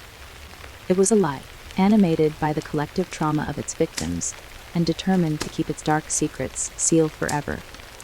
In the days that followed, I devoted myself to the arduous task of decoding the tokens arrangement. I retraced my steps throughout the Asylum, seeking out every occurrence of the symbols in the faded murals, the crumbling doorways, and the long-forgotten laboratories. Each discovery added another piece to the puzzle. A sequence of numbers, a rhythmic pattern of strokes, an enigmatic phrase scratched into the stone. Slowly, the token's intended order began to emerge, and with it, the chilling revelation that the ritual described in the journal was not a myth, but a blueprint for unleashing the full power of the Asylum's living memory. One stormy night, as thunder rumbled in the distance and lightning illuminated the broken windows of Blackwood Asylum, I arranged the tokens on a weathered table in the hidden chamber. My hands shook as I placed each one with meticulous care, aligning them according to the pattern I had painstakingly deciphered from the ancient carvings. As the final token clicked into place, a low hum resonated through the chamber, a sound that grew steadily into a roar, as if the very walls were awakening from a long, oppressive slumber. For a moment, time seemed to suspend. The symbols on the walls glowed with an unearthly light, and I felt an overwhelming surge of energy pulsate through the building. In that charged instant, I understood the terrible paradox. By attempting to destroy the human spirit, those who had orchestrated the experiments had inadvertently given life to the Asylum itself. Its walls were not merely stone and mortar, but the living embodiment of collective grief, a force that would forever hold its victims captive in an endless cycle of torment and memory. As the hum reached a crescendo, I realized that I stood at the precipice of an irreversible transformation. The tokens, the symbols, and the hidden ritual had awakened something that could not be contained. A consciousness that was as ancient as the suffering etched into every surface of this accursed place. I felt both terror and a strange sense of inevitability. In that moment, I comprehended that the experiments were not simply about breaking the human mind. They had been an attempt to capture and control the very essence of human memory, to harness the raw, unfiltered energy of despair and convert it into a living, sentient force. I staggered back from the table as the chamber vibrated with the power of countless voices, the echoes of pain and defiance that surged from every carved symbol and token. In that final, shattering moment, I knew that I had witnessed something beyond the limits of mortal comprehension.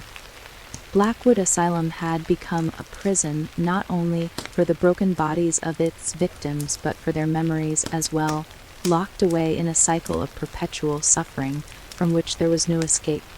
Even as I struggled to steady my breathing and gather the remnants of my shattered resolve, I vowed that I would not allow this monstrous legacy to fade into oblivion. I would record every detail, every symbol, every whispered secret, so that the truth of what had been done here would be known to the world.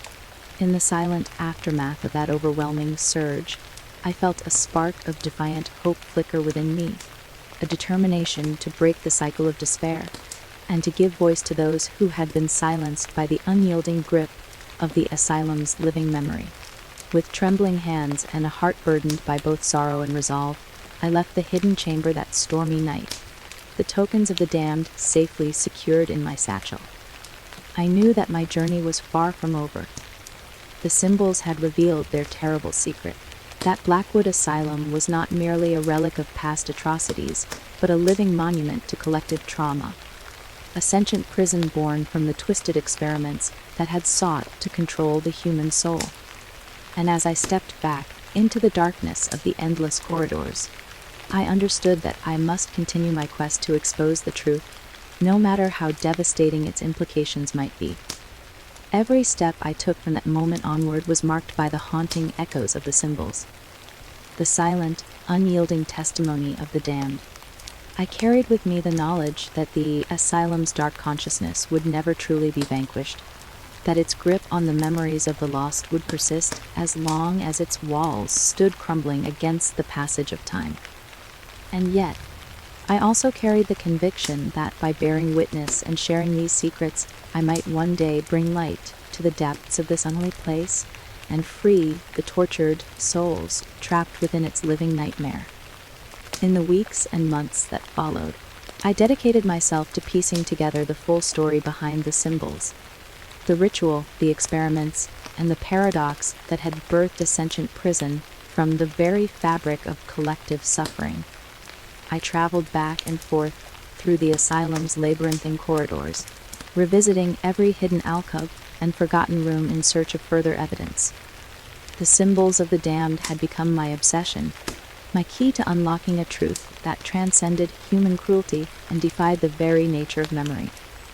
And with each new discovery, I felt the weight of countless lives pressed upon me, urging me onward in a desperate bid to break the cycle of silence and reclaim the voices of the lost. Now, as I record these final words in the dim light of my temporary refuge, I know that the path ahead remains shrouded in darkness and uncertainty. The symbols, etched in stone and memory, continue to whisper their mournful secrets into the silence. They are a constant reminder that Blackwood Asylum is far more than an abandoned building. It is a living, breathing monument to a legacy of pain and defiance. And though I may never fully unravel the mystery of its creation, I have resolved to carry its message into the world so that the suffering of the damned may not be forgotten. I close my journal with the solemn promise that I will not rest until every symbol, every token, every whispered memory has been brought to light. For in exposing the truth of the asylum's dark legacy, I believe that there lies the possibility of redemption, a chance to transform the living prison of collective trauma into a testament of resilience, and to ensure that the voices of the damned will echo no longer in silence, but in a future forged from hope and remembrance. I had been warned that the deepest secrets of Blackwood Asylum were guarded behind walls that defied both time and reason, and nothing could have prepared me for the sight that awaited me behind the heavy, rusted door. After days of navigating twisting corridors, deciphering symbols, and collecting fragments of a broken history, I finally stood before what I had come to call the Chamber of Lost Souls. The door itself was imposing, a relic of iron and stone etched with cryptic markings that pulsed faintly under the weak beam of my flashlight. My hand trembled as I reached out, the chill of despair seeping into my skin, before I pushed the door open and stepped into a realm where the past and the present converged in a silent, mournful embrace. Inside, The chamber was vast and cavernous, illuminated by a ghostly light that seemed to emanate from nowhere and everywhere at once. The air was thick with the scent of damp stone and forgotten memories. I could feel the weight of the souls that had once wandered these halls, their lost hopes and unspoken grief lingering in every corner. My footsteps echoed as I advanced slowly along a narrow pathway in the center of the room, bordered on each side by tall, crumbling walls covered in layers of peeling paint and time-worn etchings. The atmosphere was oppressive yet strangely solemn, as though this space had been set aside as a final resting place for the echoes of all who had suffered within the Asylum's confines. I paused near a raised platform at the far end of the chamber. Upon it rested a massive, ancient ledger bound in cracked leather. The book's pages, yellowed with age, were filled with handwritten accounts and fragmented testimonies. Each entry recounted unspeakable events, tortures, experiments, and the slow, agonizing decay of human spirit. I gingerly opened the ledger, and as I scanned the faded ink, I felt the overwhelming sorrow of those who had been trapped in a cycle of torment. Their words, though nearly illegible in parts, painted a vivid portrait of despair and isolation. It was as if every line of the ledger bled the anguish of its writer, each sentence a testament to the relentless cruelty that had defined life in this forsaken place. Beyond the ledger, the chamber revealed a series of alcoves, each one occupied by a solitary object: a rusted wheelchair, a shattered mirror, a broken music box whose mechanism still hinted at the faint strains of a lullaby long forgotten. I approached each relic with a mixture of reverence and horror, fully aware that these items were more than mere artifacts. They were physical manifestations of the lives that had been fractured here. I knelt by the mirror and saw, for a fleeting moment, a reflection that was not entirely my own. A ghostly overlay of a face contorted with sorrow and silent accusation. The image vanished as quickly as it had appeared, leaving me with an unsettling certainty that the chamber was alive with the voices of the past. The sound of soft weeping soon reached my ears, echoing from a dark recess in the back of the room. Compelled by both dread and duty, I moved toward the sound until I found a narrow opening between two crumbling pillars. There, shrouded in shadows, was a small group of figures. Their forms were barely discernible, draped in tattered remnants of what might once have been patient gowns. They appeared to be gathered in quiet mourning, their heads bowed and their faces obscured by the dim light. I sensed that these were not mere hallucinations or echoes of my fatigued mind. They were the lingering souls of those who had perished within these walls. As I watched, one of the figures slowly lifted its head and met my gaze. In its eyes, I saw a pleading sorrow, silent request for recognition and release from its eternal penance. Overwhelmed by the intensity of the moment, I withdrew a notebook from my satchel and began to document everything: the spectral figures, the somber expressions, the delicate interplay of light and shadow that seemed to transform grief into something almost tangible. I scribbled notes furiously, my hands shaking as I attempted to capture the ineffable pain that saturated the chamber. It was as if each word I wrote drew me deeper into their collective memory, binding my own fate to the lost souls of the asylum. Every stroke of my pen resonated with the voices of the past, and with each passing minute, the boundary between my identity and the spectral inhabitants grew increasingly blurred. I continued my exploration, guided by a compulsion that was equal parts duty and despair. Along one wall, I discovered a series of embedded photographs. Sepia-toned images of smiling faces that belied the suffering that would later come to define their lives. The juxtaposition of hope and inevitable tragedy was too much to bear. I carefully removed one photograph from its frame, feeling as if I had disturbed a sacred relic. In that silent, heavy moment, I vowed that the stories of these individuals would not be lost to oblivion. I would ensure that their voices were heard and their suffering remembered. In the center of the chamber, beneath a solitary, cracked skylight, lay a circular basin filled with murky water. The water's surface rippled softly, disturbed by an unseen force. I approached it and peered into the depths, half expecting to see the reflections of those long gone. Instead, I saw a montage of memories, fleeting images of laughter, agony, fleeting moments of respite amidst the ceaseless torment.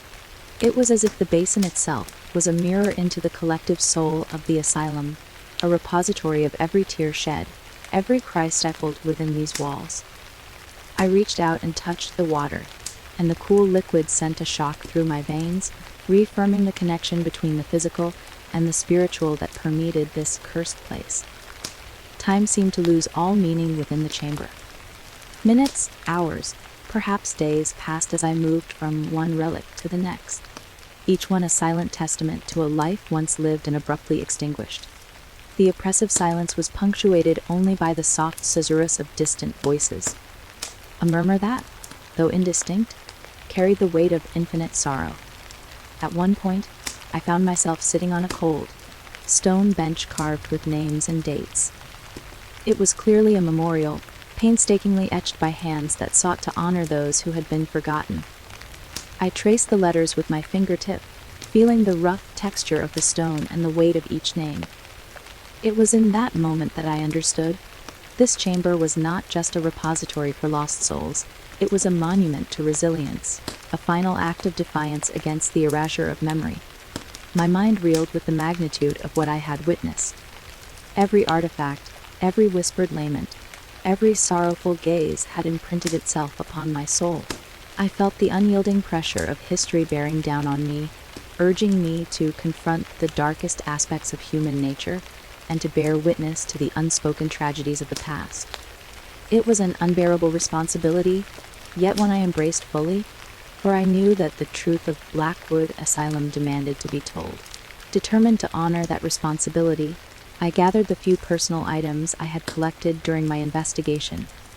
The ledger, a handful of photographs, a torn scrap of paper bearing hastily scrawled notes, and arranged them carefully on a nearby pedestal. I then sat down on the cold floor, my back against the rough wall, and began to compose a narrative that would serve as a chronicle of the chamber's revelations. Every detail mattered: the sound of a distant sob, the glint of a tear on a spectral cheek, the gentle murmur of voices echoing from unseen depths. I wrote with an urgency born of conviction, my words striving to capture the full spectrum of grief and defiance that coexisted in that hallowed space. In the process of writing, I felt the presence of the lost souls intensify.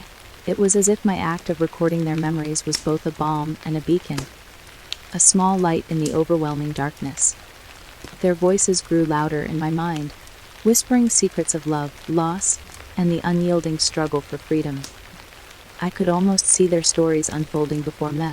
A young nurse who had cared for the wounded with unwavering compassion, a patient who had dared to dream of escape despite the cruelty that bound him, a quiet soul whose gentle smile belied an inner strength that defied the horrors of institutional abuse. Each life was a thread in the tapestry of suffering, and by weaving them together, I hoped to illuminate the path toward redemption and remembrance. As the hours slipped away in that timeless space, I became aware of a subtle shift in the chamber's ambience. The oppressive sorrow began to give way to a fragile glimmer of hope, a realization that even in the depths of despair, the human spirit could find the strength to endure. I looked up at the cracked skylight and saw, for the first time, a faint ray of light breaking through the gloom.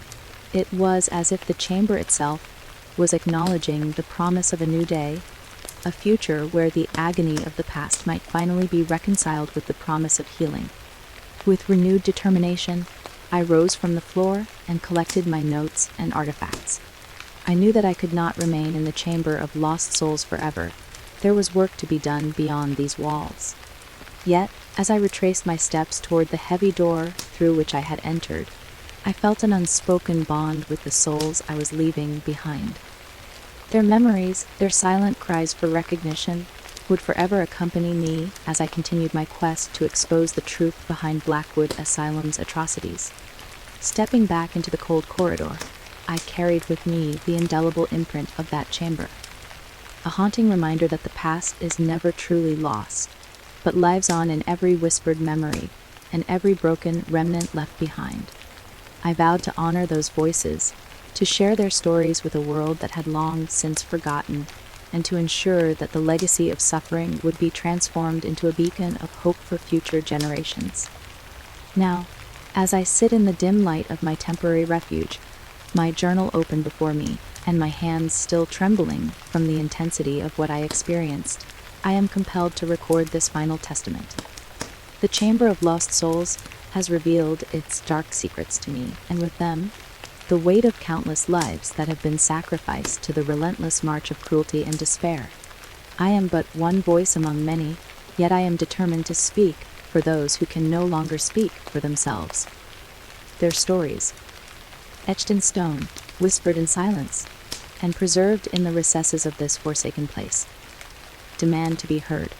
In the end, the chamber was not merely a physical space, but a living memorial, a sanctuary for the lost and a crucible for the true. It reminded me that in the face of overwhelming darkness, even the faintest glimmer of light can become a source of redemption.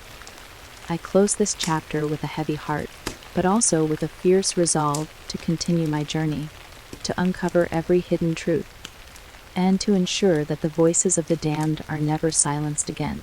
The memories of the Chamber of Lost Souls will haunt me forever, but they will also guide me as I seek to mend the broken tapestry of human experience with threads of compassion and remembrance.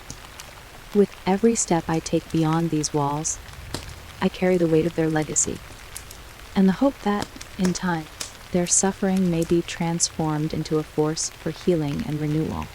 I leave the chamber behind, its door closing slowly with a mournful creak that echoes in the corridors of my mind, and step into the uncertain future, determined to honor the past, and to let the voices of the lost light my path forward.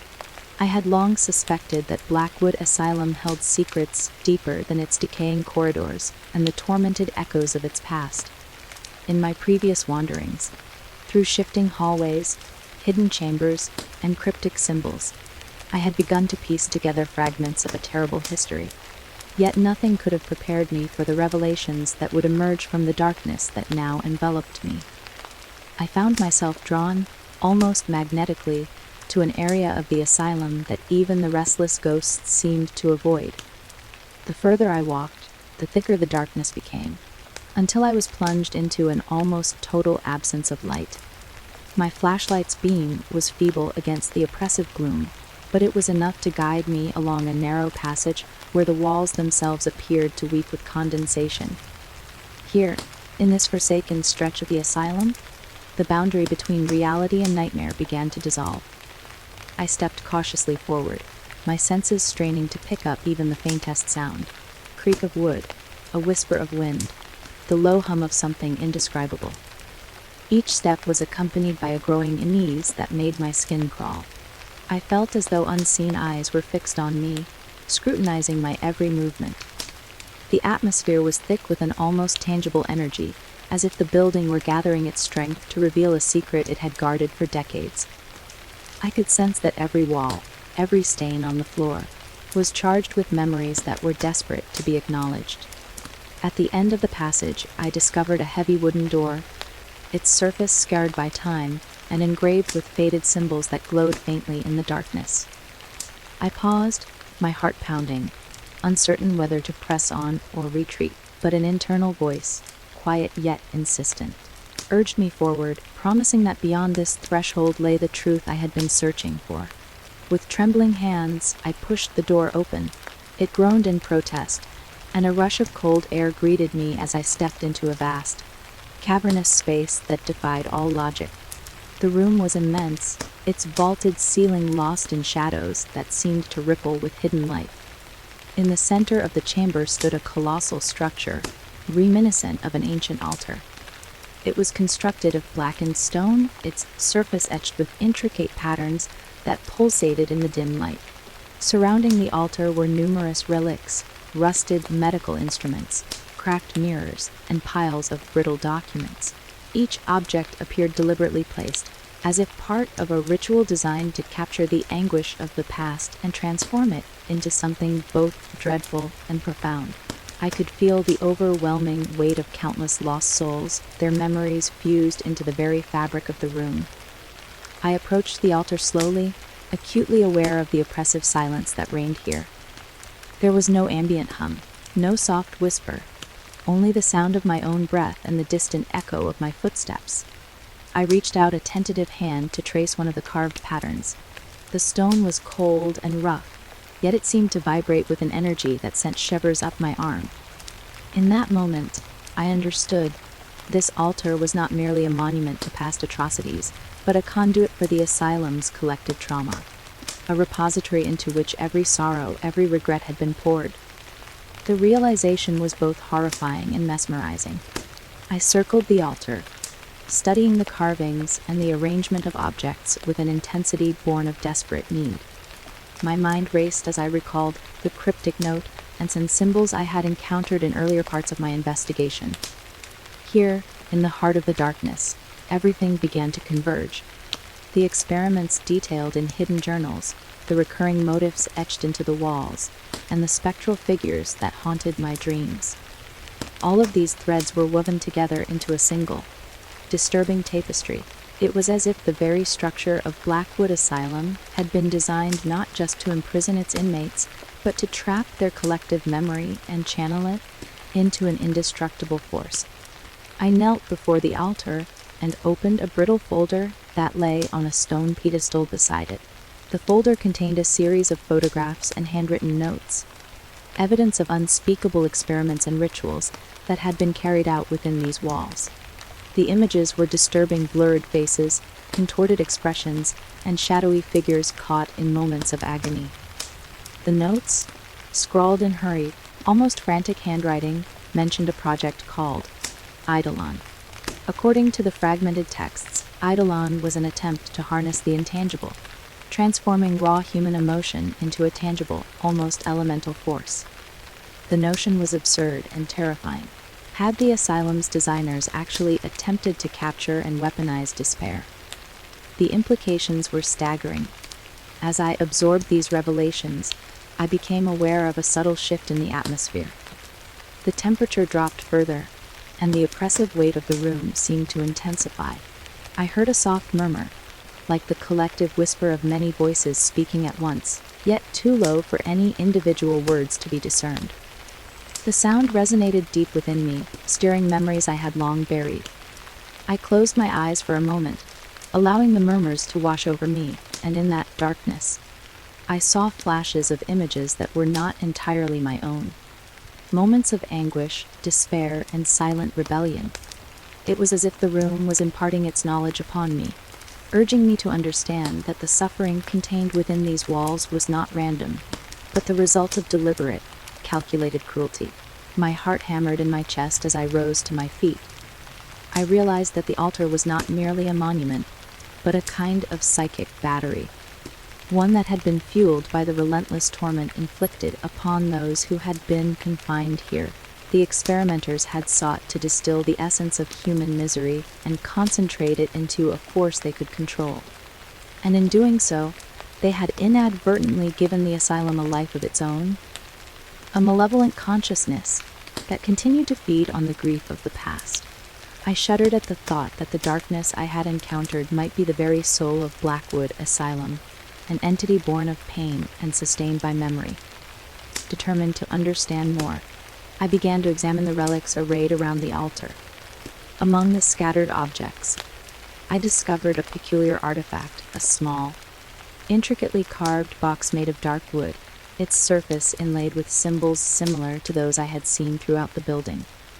The box was secured with a rusted lock, and though I lacked the key, its presence suggested that it held something of critical importance. I recalled the many times I had encountered tokens and fragments of ritualistic inscriptions. Were they pieces of a larger puzzle? Was the box meant to contain the final secret of the asylum's dreadful experiment?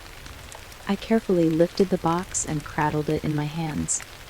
For a long moment, I stared at it in silence, feeling the gravity of its hidden contents. My mind conjured images of desperate patients and twisted scientists, of clandestine meetings in darkened corridors where the boundaries of morality had been shattered. I sensed that the box was a repository not only for physical evidence, but also for the psychic residue of those horrific events.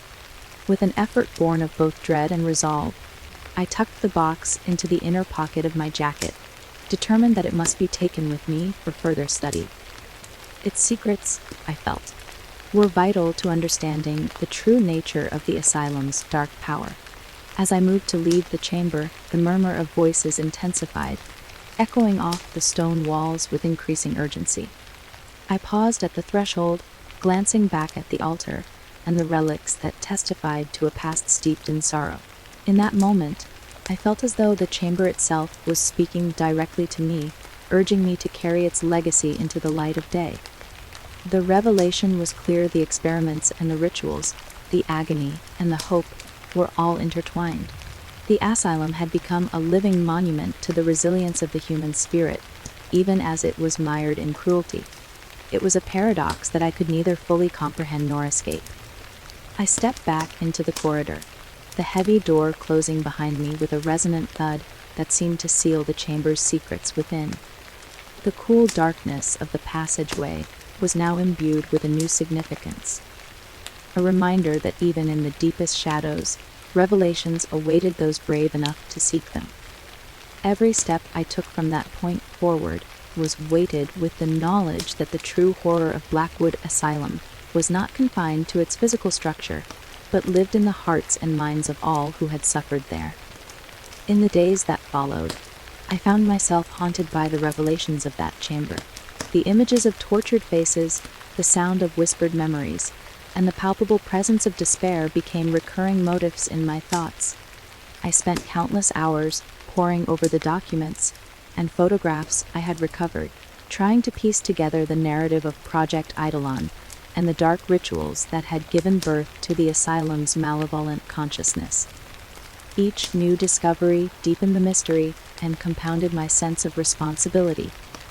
I knew that if I were to expose the truth, I would have to confront not only the physical remnants of the asylum's past, but also the psychological scars that such revelations would inevitably inflict upon me. Late one night, as I sat alone in my temporary refuge, the carved wooden box resting on my desk like a silent sentinel, I began to transcribe my thoughts into my journal. My pen moved feverishly, driven by an urgency that I had not felt since my earliest days investigating Blackwood Asylum. I wrote about the altar, the relics, the murmuring voices, and the inexplicable connection I now felt with the suffering of those who had been trapped here.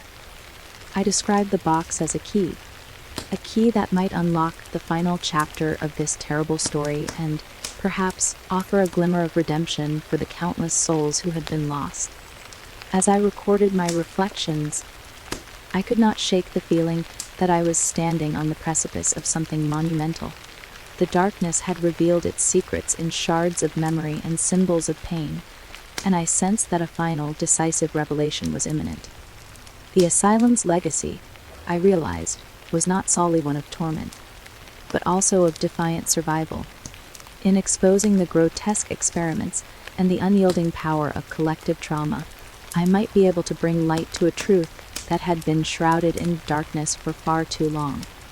The night deepened around me, and in the solitude of that fragile moment, I resolved to continue my quest. The revelations in the dark had irrevocably altered my understanding of Blackwood Asylum. The building was no longer a mere relic of past atrocities. It was a living, breathing entity, sustained by the sorrow of its victims and the unquenchable human desire to remember. I vowed that I would not allow this terrible legacy to remain hidden. I would share the truth with the world, so that the suffering of those lost might not be in vain, and so that future generations might learn the dire cost of forgetting. With that determination burning in my heart, I closed my journal and carefully secured the wooden box among my belongings. I knew that the road ahead would be fraught with peril, both physical and emotional, but I could no longer turn back. The revelations I had unearthed in the dark demanded to be seen, to be acknowledged, and ultimately, to be healed by the light of truth. Stepping out into the cold corridor once more, I felt the asylum's presence envelop me, a constant, inescapable reminder that even in the deepest darkness, there is a spark waiting to ignite the flame of remembrance. I pressed on, guided by the memories of those who had suffered and by the knowledge that every shadow, every whisper of the past, was a clue to unraveling the final mystery of Blackwood Asylum. My journey had transformed from one of investigation into a pilgrimage, a quest for redemption not only for the lost souls trapped within these walls but for myself as well. And so, with a heart heavy with sorrow yet buoyed by a fragile hope, I ventured further into the night, determined to bring the revelations in the dark into the light of day. I entered the final stretch of my investigation with a heavy heart and a mind fraying at the edges. The corridors of Blackwood Asylum had long since become an extension of my own inner turmoil, and now every step toward the ultimate confrontation with the mastermind, whose madness had shattered not only his own mind, but had also woven itself into the very fabric of this accursed place, felt like walking on the edge of oblivion. I had witnessed horrors that defied comprehension, and now, standing before the threshold of my final challenge, I felt my sanity teetering on the brink. For weeks, my journey had taken me through twisting passageways where every creaking floorboard, every distant murmur, resonated with the anguish of those who had suffered here. I had collected testimonies hidden in journals, deciphered cryptic symbols that decorated ancient walls, and pieced together the sinister legacy of experiments that had not only broken bodies but had fractured minds. And now, in the dim light of a long, forgotten wing of the asylum, I sensed that I was about to come face to face with the man who had orchestrated this nightmare. The air in this section of the asylum was different, stifling, oppressive, as though the weight of all the despair contained within these walls had concentrated here. The corridor I followed was narrower than any I had encountered before, its walls marked by deep gouges and splashes of rust that looked eerily like blood. Shadows flickered at the edges of my vision, and I struggled to hold on to my rational thoughts as the darkness seemed to whisper secrets meant only for those who had lost themselves completely. I had learned that the mastermind was a former patient, a broken soul whose identity had been twisted by the very experiments he once endured. His transformation was a slow decay of the mind, culminating in a complete fracture of reality itself. As I advanced, I recalled the evidence I had uncovered: disjointed diary entries that detailed a descent into madness, photographs of a gaunt figure with haunted eyes, and the unsettling realization that my own memories were beginning to echo those of the tortured souls here. Was it possible that I, too, was becoming a mirror to the insanity that had been nurtured in these depths? A turning point came when I reached a long, arching hallway that led to a massive, iron-bound door. Its surface was inscribed with elaborate patterns, symbols that I had painstakingly encountered before in various fragments scattered throughout the asylum. My pulse quickened as I recognized that these inscriptions were not mere decoration, but part of a larger, cryptic message. They seemed to pulse in time with my own heartbeat, as if the door were alive, waiting for me to solve its final riddle. I pressed my hand against the cold metal, and in that moment, a shudder ran through me, a premonition that the confrontation ahead would shatter more than just the silence of these halls. Inside the chamber beyond the door, the air was thick with a heady mixture of fear, sorrow, and raw, unfiltered madness. The room was vast and circular, its walls lined with mirrors that distorted reality into a kaleidoscope of fractured images. In the center of the room, illuminated by a single, swinging lamp, stood a solitary figure. He was emaciated, his eyes wild and unseeing, his posture a mixture of defiance and despair. This was the mastermind, a man who had once sought to harness the depths of human suffering, only to be consumed by it. The revelation was as devastating as it was inevitable.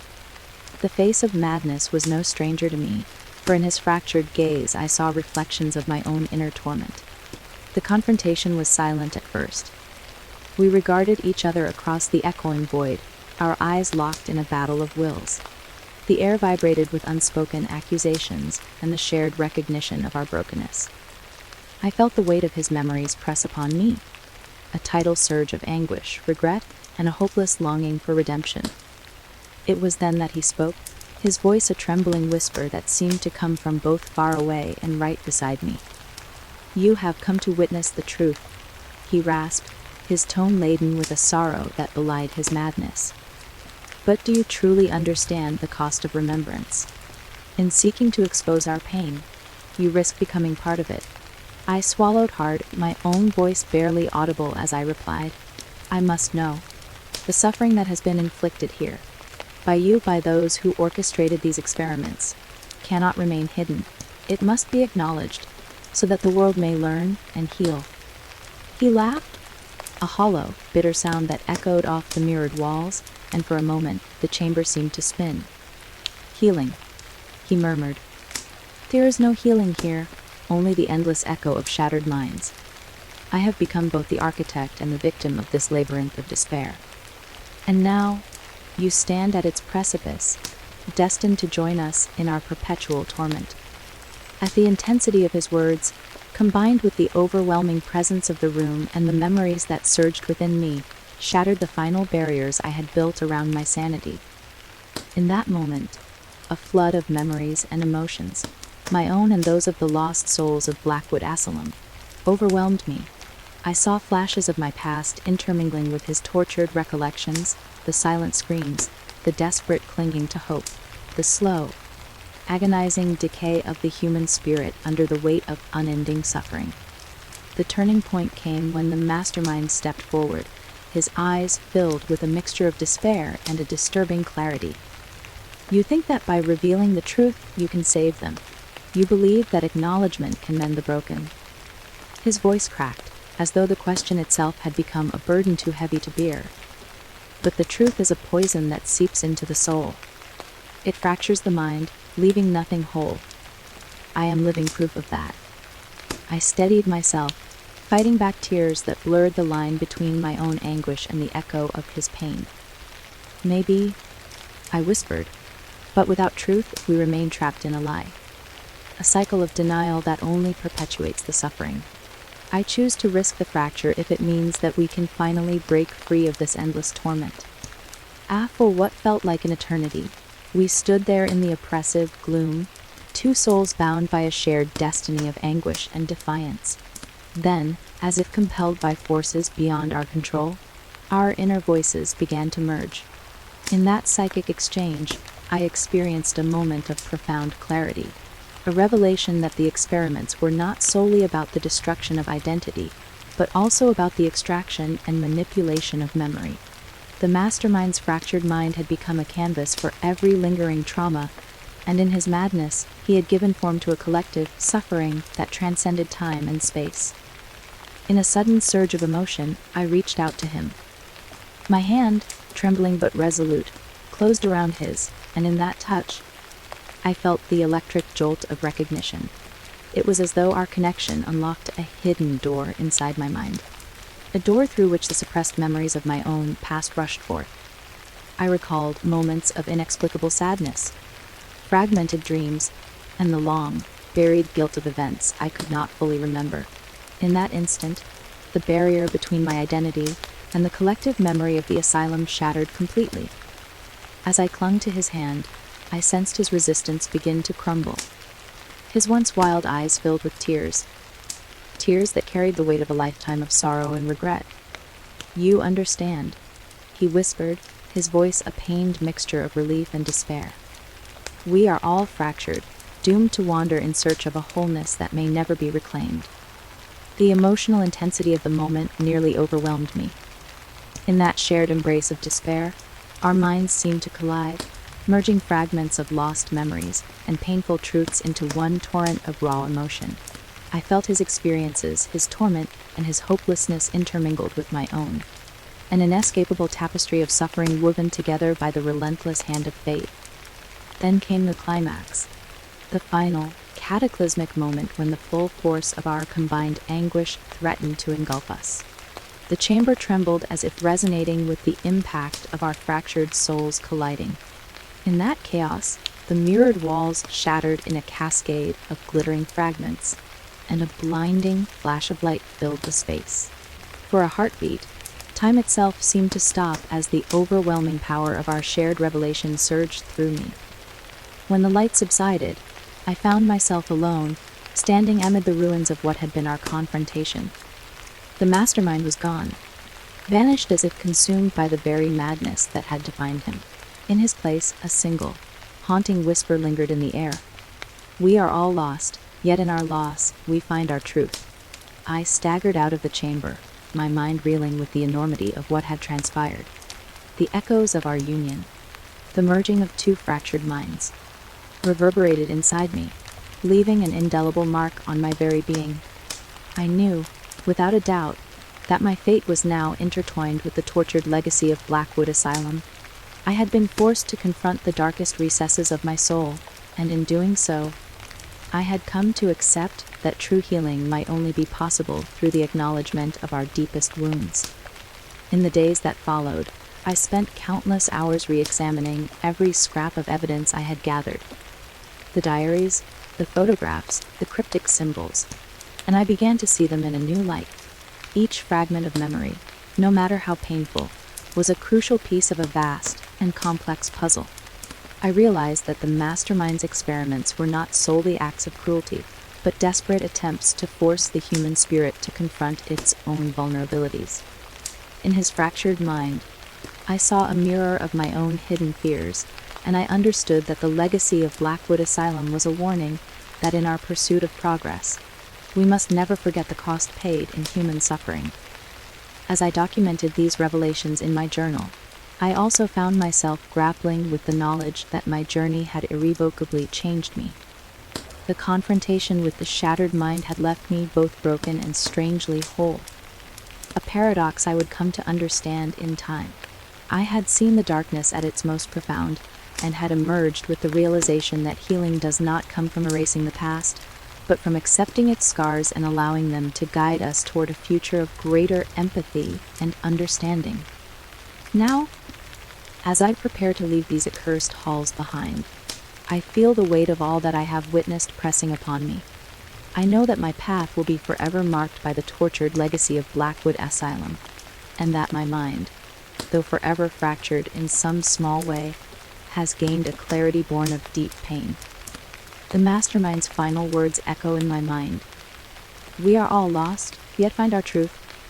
And so, with a heavy heart and a resolve tempered by suffering, I vow to carry that truth into the light of day, to share the stories of those who have been forgotten, to honor the memories of the lost, and to ensure that the lessons learned in these haunted corridors are never again consigned to silence. In that solemn promise lies both my burden and my hope, that even amid shattered minds and broken souls, the truth of our collective pain can become a beacon, guiding us toward the possibility of redemption.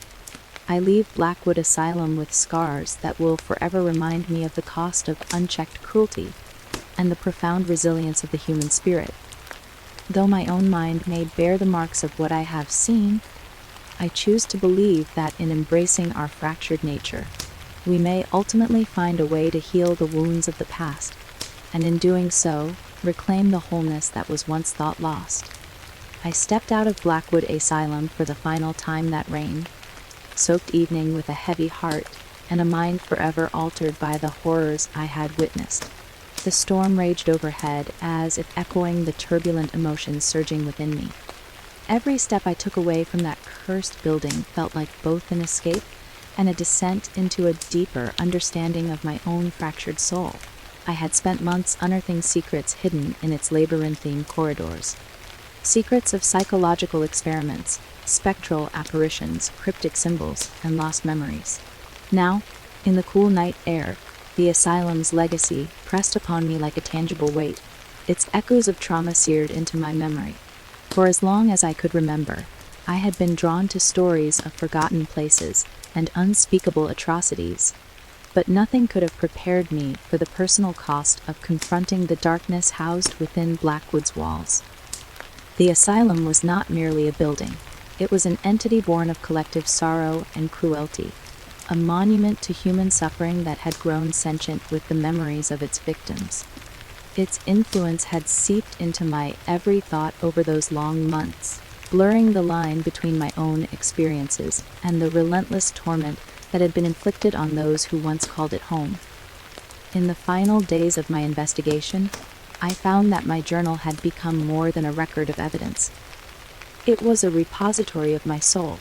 Each page was filled with detailed accounts of spectral whispers, visions of lost lives, and the shattered remnants of hope. I recalled the moment when I discovered the leather-bound journal of a long-forgotten patient whose desperate scribbles chronicled unspeakable abuse and relentless isolation. I remembered how, in the echoing silence of the Chamber of Lost Souls, the voices of the departed reached out to me, urging me to remember and bear witness. I recalled the cryptic symbols etched into cold stone walls that spoke of a ritual to bind trauma to memory, and the tokens I had gathered as fragments of that cursed legacy. All of these recollections converged into one inescapable truth: Blackwood Asylum was not simply a place of horror. It was a mirror reflecting the darkness inherent in the human spirit.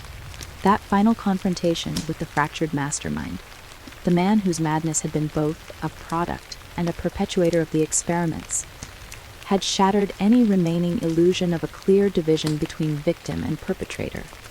In his haunted eyes, I saw my own hidden vulnerabilities, the secret sorrows I had tried to bury beneath a facade of determination. His parting words, "We are all lost, yet in our loss, we find our truth," reverberated in my mind like a dirge, forcing me to confront the reality that my journey into the abyss had come at a steep price. I emerged from that confrontation forever altered, my mind irrevocably imprinted with the agony of those who had suffered and the weight of my own unresolved trauma. Now, standing beneath the tumult of the storm, I struggled to reconcile the external chill with the inner warmth that a strange sense of resolution had begun to kindle. The rain fell in relentless sheets, washing away the grime and the remnants of despair from the pavement. Yet, no amount of cleansing water could wash away the scars etched deep within me, the echoes of trauma that would haunt my dreams and shape my waking hours. I found myself questioning whether the true cost of uncovering the truth was the destruction of one's innocence, and if so, whether that sacrifice was ever truly worth the price. I wandered the empty streets for hours, each step a meditative exercise in accepting the complex tapestry of pain and hope interwoven into my being. Every flickering street lamp and every distant sound reminded me that life persisted even amidst devastation.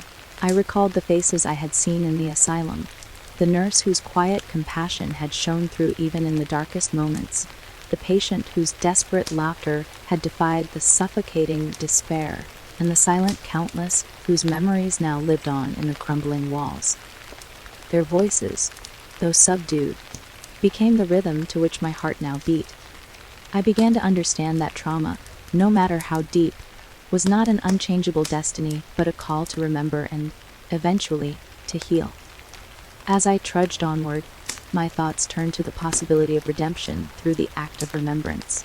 I had spent so long collecting evidence of cruelty and neglect, yet in that accumulation lay a paradox: the very act of bearing witness could serve as the first step toward transformation. I recalled the words of a dying man I had met in a derelict wing, a man who, in the midst of despair, had whispered of a future where the echoes of trauma would give way to a gentle, healing light.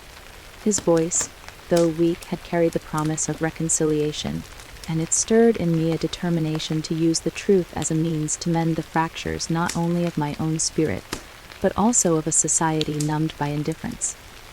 I eventually found refuge in a small, run-down inn at the edge of town, a place where I hoped the quiet and the anonymity might allow me to begin the slow process of rebuilding what had been shattered. In the dim light of my modest room, I unfurled my journal once more and reread the entries that chronicled my journey. A journey through corridors of memory, descent into a labyrinth of sorrow, and ultimately, a confrontation with the very embodiment of collective trauma. Each word, each painstakingly recorded detail, was a testament to the resilience of the human spirit. Even as I recalled the unspeakable horrors of the asylum, I recognized that these memories had also kindled a spark of empathy and understanding within me, forging a connection to every soul that had ever suffered.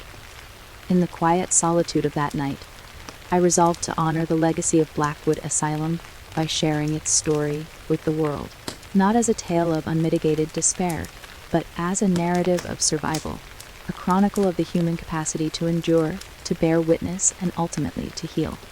I began to write fervently, pouring my heart onto paper with the hope that my words might serve as a beacon for others who carried the heavy burden of trauma. I envisioned a future where the lessons of the past would not be lost in the darkness, but would illuminate a path toward reconciliation and renewal.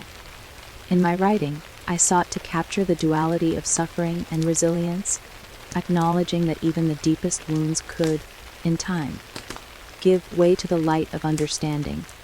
The following days passed in a haze of reflection and tentative hope. I ventured out into the world with a cautious optimism, engaging with others whose lives had been touched by pain and loss. In conversations held over steaming cups of coffee, and in the quiet moments of shared silence, I discovered that the echoes of trauma were universal, a collective sorrow that bound us together as human beings. I met a survivor of a distant war whose eyes still shimmered with both grief and a fierce determination to rebuild. I spoke with an old woman who had lost her family to an epidemic and yet nurtured a garden bursting with life and color. Their stories, like mine, were tinged with the residue of past agony, yet they were also imbued with an unyielding hope for the future. As I listened to these voices, I began to see that the process of healing was not a linear journey, but a tapestry woven from countless moments of vulnerability and strength. I understood that in sharing our traumas, we were not reliving our pain, but rather reclaiming our narratives from the forces that had once sought to silence us. In that communal act of remembrance, I found a form of catharsis that promised the possibility of transformation. The echoes of trauma, once overwhelming and all-consuming, began to recede into the background, replaced by a collective commitment to build something new out of the ashes of our shattered past. There were still nights when I would awaken in a cold sweat, haunted by the specters of Blackwood Asylum and the relentless murmur of its memories. In those moments, I would reach for my journal and write until the terror subsided, until the pages became a sanctuary where fear was acknowledged and then gently set aside. Over time, I came to view those nights not as an endless recurrence of anguish, but as a necessary part of the healing process. Reminder that our wounds, no matter how deep, could one day serve as the foundation for growth. In the final analysis, my journey through Blackwood Asylum had taught me that trauma was both a burden and a gift. It was a burden because it left indelible scars upon the soul. Yet it was also a gift, for it forced me to confront the raw, unvarnished truth of existence, and to recognize the unbreakable resilience of the human spirit. I had seen the darkness that lay at the heart of cruelty, but I had also glimpsed the possibility of redemption in the shared stories of those who had suffered.